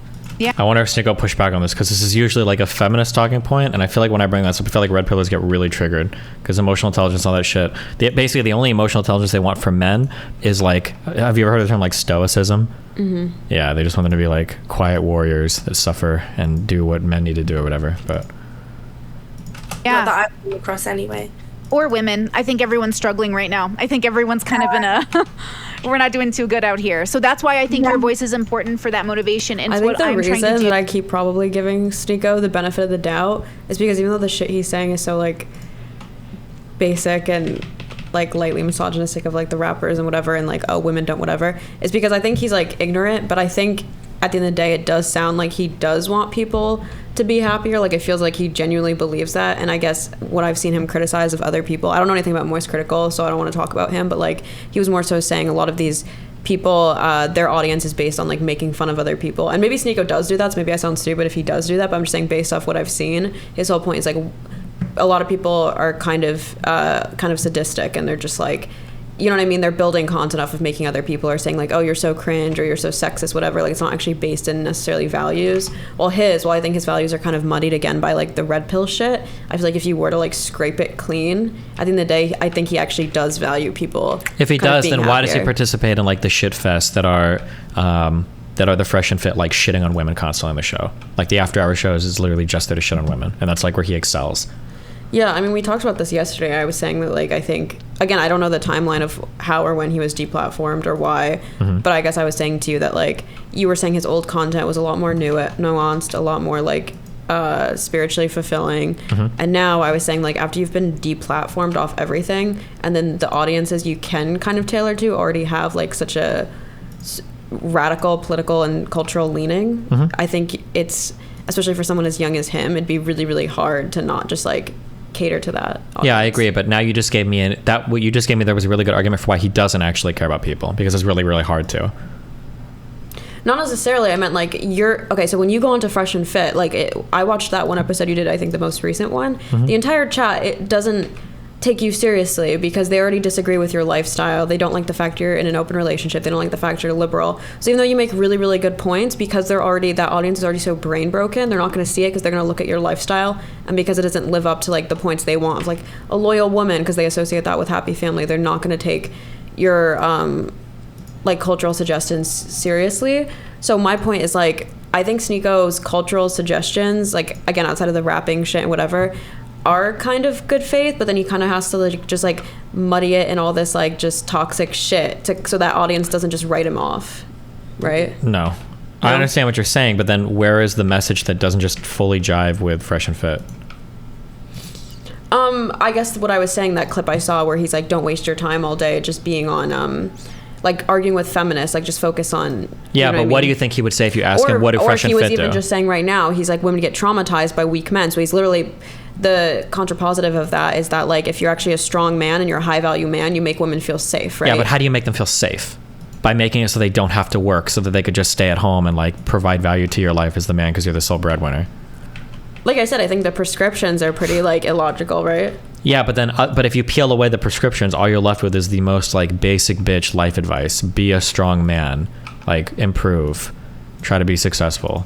I guess he's saying that's not the most basic bitch advice because he's saying a lot of mainstream people don't do that. Because I agree, a lot of mainstream people don't do that, but he's like, it seems like he's like the same as that, right? Like all the shit that he does online that he's most well known for at the moment is like getting into like really petty fights with people. Yeah, like I said, I'm not that familiar with him. Sure. Which is to say, look, regardless of where you've come from or what you're facing. Now I've got like mental illness and now I've got chronic illness, and I'm like, okay, doesn't matter, scratch it. Just reinvent the wheel in your own way. Like reinvent your life. So what? The universe sent this your way, God sent this your way, whatever it is, your cross to bear, you can still succeed. But that's really hard. Knowing you can succeed, that's why I like people who walk the walk. See, if I ever want to make $1 million, I'd call you because you did it, right? Like I would call people who have done things, right? What do you think about that? Do you think people should have to walk the walk to be respected? Yeah, I have people message me and they're like, man, I like what you do a lot. I want to start making red pill content too. Like I want to go and inspire. And I'm like, what have you done? And they're like, well, so they really want to talk about the same things, but it's like, if you don't have the degree, if you don't have the job application, then you're not going to get the job. You know, people don't take that as seriously, and that's why I'm saying like it's extremely important to have real world experience and to have life experience. And I'm a social media guy. Like I grew up on I grew up on my phone. I grew up on the internet, so I have to actively seek it out. A lot of people, they have like the people that I talk to and that I respect and that I communicate with a lot of time around the world, they are accomplished men in their fields. A lot of come from like military background, security, fighters, and businessmen. They have and then social media is separate. I'm a social media guy, and I know a lot of people who watch this. They grew up like this. As I'm 24, and so they have to actively seek it out to live a better life. And there's not enough of a push for that. So yeah, you need to. If your whole experience is just video games and comment sections, then you're not going to really have a lot to talk about. So it's extremely important for you to have those conversations and to try and fail new businesses and to travel the world and to train with different people, talk to different people, have these difficult conversations, because that experience will, I think men only learn from experience. I think that men will hear what the truth is, but unless you have a traumatic, or it doesn't have to be traumatic, but unless you have an experience to base it off of, you're not going to really learn. I think men are stubborn in that sense, where you need to go through it in order to realize not to do it. Maybe that's just me. That's me too, honestly. That's me too. Like, I don't know, like that's just a rip. Like, I don't know what any of this has to do with men, right? Like, it's like a pretty human, normal thing. People learn better through experience. Like, I don't know why you'd gender any of this, but that's how I feel with a lot of like Jordan Peterson stuff too. But people say it is specific to men because they feel like men have been like disenfranchised. Do you agree with that? Like, do you think it makes sense that a lot of JP's content is tailored towards men? Probably newer content he'd say that, but in the past that wasn't him at all. In the past it seemed like he was really receptive to like women's improvement stuff like that. I think that's what his job was. He was like a counselor for women, or like a therapist for women, to help them like succeed in the workplace, because a lot of his earlier stuff is talking about literally that. It's like how women are too agreeable, so he helps them learn how to negotiate for wages and stuff like that. But I mean, his current stuff is he's just fucking insane, so who the fuck knows now. I want to challenge things, and I'm always very like, I was that way even as a child, and I was raised to be an entrepreneur. My dad had the hopes that I would run his business one day. Like, he raised me to like run businesses, and I sat there, and I think every time I came across something that felt like a challenge, I felt excited. Like, I was excited at the idea of problem solving, which is why my job now is like problem solving, like interpersonal relationships, which is so girly of me, huh? I'm a woman, so how do I make my money? By helping people with their relationships or their lives, or understanding themselves, which is like such a girl thing to do. But look how I made both happen. Like, I called my dad up this year and I was like, hey, I made my 6 figures. I finally did it. It's taken me 3 years of hardcore trying, and I'm really proud of myself. And he was like, that's amazing. He's not very excited about all my content since he's pretty religious, but overall, he congratulated me on doing the one thing he knew he raised me to do, which is to be self-sufficient, to be independent, to be my own thinker. And that's really difficult in the world because, like you said, everyone is trying to tell you how to think. Everyone is telling you who to be and how to be. So I'm going to ask you guys a few more questions and then we can wrap up. So I'm very curious. You have someone come to you and they say, this is who the world's telling me to be. This is who I want to be. How do you know if it's a good decision to be who the world wants you to be versus who you need to be? How do you know it's a good decision? I don't think that you should take anybody's advice 100%. I think you need to go apply it to your life and see how you can, because everybody has a different path, and it's not you can't copy anybody else's trail, or it's just walking in their footsteps. So it's important to create your own path and to take different influences and be careful about the type of influence that you have. We always say that, or this is a common knowledge, that you're the sum of the 5 people that you spend the most time with.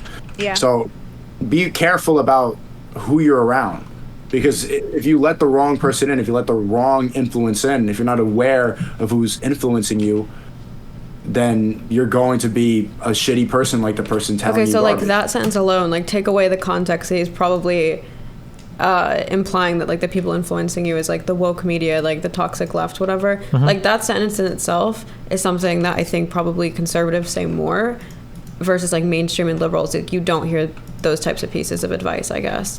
That people around you influence you? To like really, really consider and like the question the people around you and how like those values are like permeating you. So that's what I mean by like that's why I feel like that's why I'm probably extending him so much good faith, because I feel like I see those values more with conservatives, and even though I don't agree with their politics, I feel like they do just want people to like, you know what I mean? Yeah, the one benefit to conservatives is conservatives are generally pushing for a more personal type of self-improvement.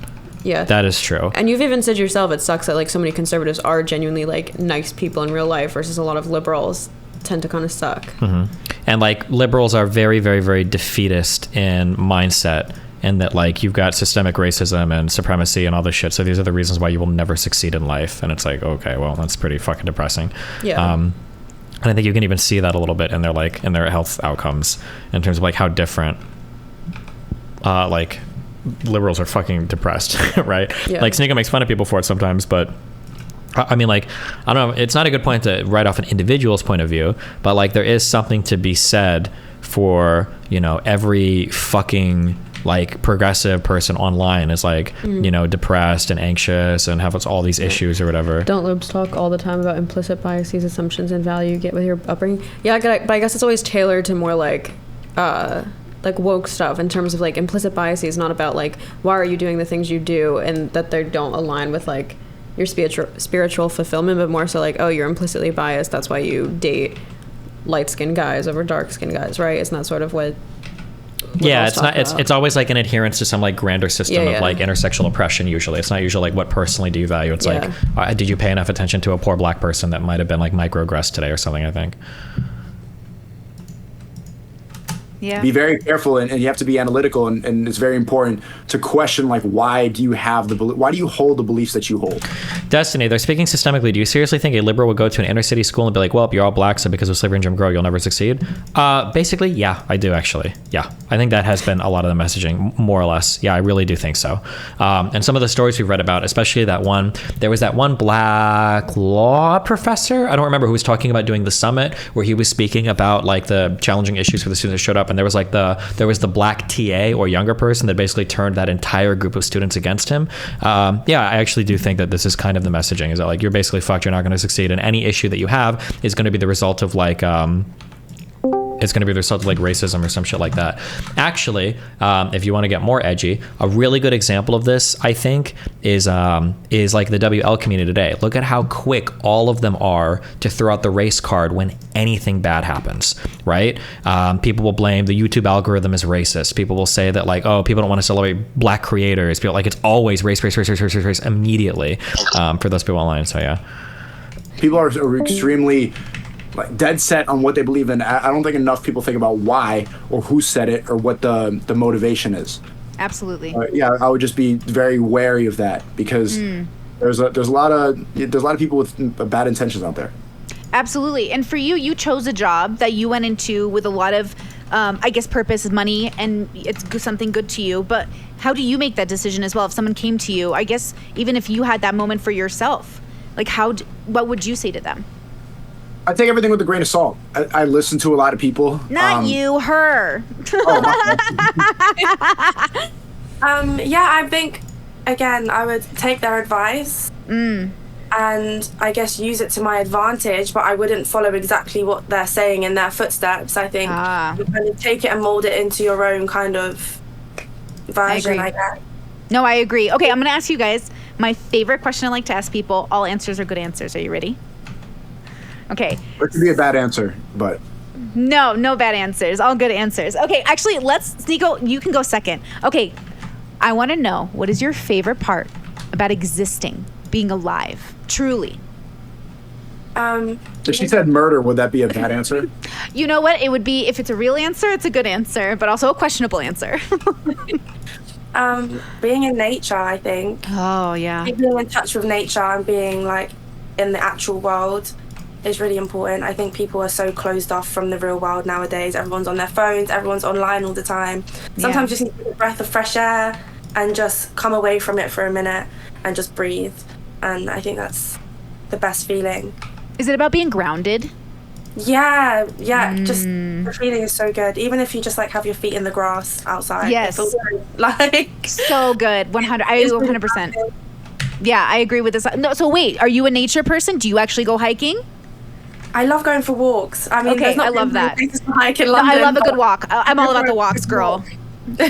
No, I love that. Okay, I'm glad you're walking the walk. I'm really gonna push this for the next year. If I have anyone lecture me who doesn't walk the walk, I'm really sick of it. So I'm glad you go on your walks, girly. Now, Sneako, answer the same question. What's your favorite part about existing? Favorite part of existing is the finish line, is finishing a struggle or getting over something that was difficult and then seeing the other side of it. Oh, that's okay. Yeah. That's the best part, especially after something that was very difficult and challenge. I like accomplishing something that was difficult. I like going. I like the growth, and I like the struggle. There's been the difficult things in my life, and now I've come to appreciate it because I'm like, well, at the end of it, I'm gonna come out a better person. I'm gonna learn something. I value struggle because people who don't have any struggle, they're not worth talking to. They're boring. They got nothing to say. They have nothing to. I just don't want to talk to those people. I think as a man specifically, going through struggle will, depending on how you react to it, will mold you and also make you stronger and make you better overall and make you learn more and help you reach that point of stoicism where you're more in control, where you'll feel the emotion, but doesn't mean you need to act on the emotion, and just helps you become more of a well-rounded individual. I think that struggle is important and something that I've come to appreciate more. Absolutely. I couldn't have said it better. I think struggle is so misunderstood. That suffering of life comes from every great philosopher that's ever come before us talks about how suffering and sacrifice lead to becoming good men, but good men and women, we lead through suffering. We understand ourselves when we're challenged. And then when we overcome, like every failure is a step to success. And so like life is hard by default. So I think that's a really optimistic message to send, which again, maybe I'm being fooled, Sneako. Maybe you're tricking me, but I genuinely get such good vibes from you, such good energy, such good intentions that I do think you're trying to help the world. Okay, maybe I am simping because I feel like she's just saying everything I'm saying. That's okay. And I watch this, I'm like, okay, she's simping. But I feel like I'm saying it in like, it's not simping because I'm not doing it to impress him. Okay. You know what I mean? Sure. Right? Right, yeah. Would you call me out if you thought I was simping? I already said I think you're being more charitable than you should be, but I mean, I don't think it's necessarily simping. But riding bikes is simping. And that is something that I'm going to, don't tell me if you're faking it. I don't want to know. But I believe you. I think you really are trying to help people. I mean, if I was faking it, I think it'd be exposed by now. You think? Okay, yeah, noted. 100%. There's so many people that are psychoanalyzing and investigating. I really think you're underestimating how many people are watching this with a literal, like with a microscope and waiting for one of us to slip up because of how much they need me to fail. So with all those people that need me to fail, by now, if I was faking it, it would be common knowledge. Yeah. Guys, thank you so much for being here. I really appreciate it. I think that was just a lovely conversation. It's also like, I don't know if it just reassured me, but I was just like, I'm telling you, this man is on a journey that I think a lot of people are underestimating, and I can't wait to see you in like 10 years. I'm going to follow your career. I expect to see you in 10 years. I expect to see you. You too. We'll have a great conversation. I'll buy you a coffee. I'm so glad. That makes me so happy. Really nice meeting you, girly. I'm so glad you could come on. Lovely to meet you. Thanks for being on. Lovely to meet you. Guys, have a great day. Thank you so much. You too. Okay.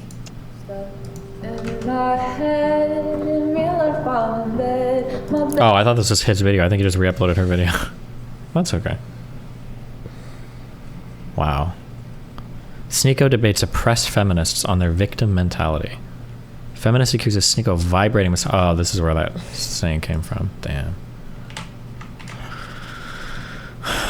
Sneako's take on religion 2 years ago. What is this? different fucking islands across the world. I grew up Catholic, but like most Catholics I know, I quit. It's a giant cult that begs for your money and doesn't pay taxes, and when a kid gets touched, they do this. I'm not gonna get into whatever you think God is, but organized religion is a thing of the past. These books are thousands of years old, and they still don't even believe in evolution. Look at me. You're gonna tell me that we didn't come from monkeys? I'm realizing how that existential comfort has to come from within you. Our existence doesn't matter. We're pretty much pointless, and community is pretty much an illusion. People don't care about you. People are selfish. They're not gonna look out for you. So what should we even believe in anymore? For people like me, what's the religion for the 21st century? No one asked, but these are my 10 commandments. Number 1, familia es todo. How cute. It's cute. Yeah, true. Don't copy my shit. What? I said he was cute first. We said it kind of at the same time. No, I said it definitely first. Maybe your brain lags a little bit because you're a female, but I think we're just really in sync, best friends. No, I don't. So I feel like what's compelling about people like him, and then why people like you, I feel like it's hard for you to reach maybe like a fresh and fit audience and people like that, is because they're giving a religion, versus you, when I'm feeling very lost and depressed, about to like off myself on the balcony, you just ask me, you're like, well, what do you want to do? What do you want to do in like 10 years, you know? Mm-hmm. Versus them, they'll say like, okay, these are the big values. But for someone like you just advise people to like, you know what I mean, figure out like a single purpose, which you could still do, but it's easier to do if you have like a bigger roadmap of like, okay, these are good values, this is like the purpose of life, you know? But I think that's why this like the red pill shit is basically like a religion, basically. Yeah, so I wish there was more like religion stuff that isn't red pilled, that isn't religion either, you know what I mean? Yeah, like on the left side, like it's actually based in like higher values and isn't just based in like tragedy news and stuff. Well, anything else? Do you feel like your purposes overlap with like higher purposes at all, or it's purely just like kind of for pleasure and stuff? For me personally, they do, but it's hard to just sell that to other people, because I feel like I do a lot of my stuff came through like self-discovery and exploration and all that shit. So it's hard to just tell somebody else honestly, like, oh, just think about this and do that. And like, it feels like you have to wrap it up in some like fucking disgusting bullshit to get people to like buy into it. Like you gotta be like selling a little bit of snake oil to get them to actually buy into whatever the fuck you're. Yeah.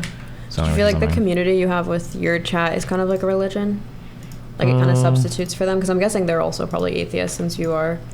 So you probably offer them something to follow. Or do you feel like they give you a ton of pushback a lot? Yeah, they definitely give me a ton of pushback. I think the difference, and I guess it sucks because maybe this just isn't good enough anymore, but the difference is that like I'm pretty clear about where the boundaries of my recommendations like start and stop.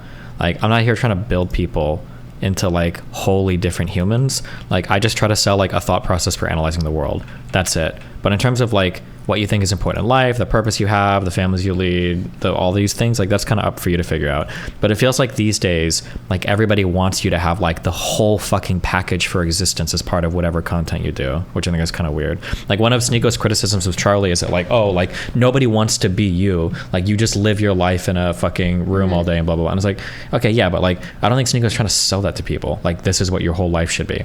But it feels like for a lot of these like red pill people, that's what they're like. Like if you do content online, it should be because you're trying to sell an entire fucking lifestyle with every single bit of content you do. And I was like, I don't know, it's kind of lame. Yeah.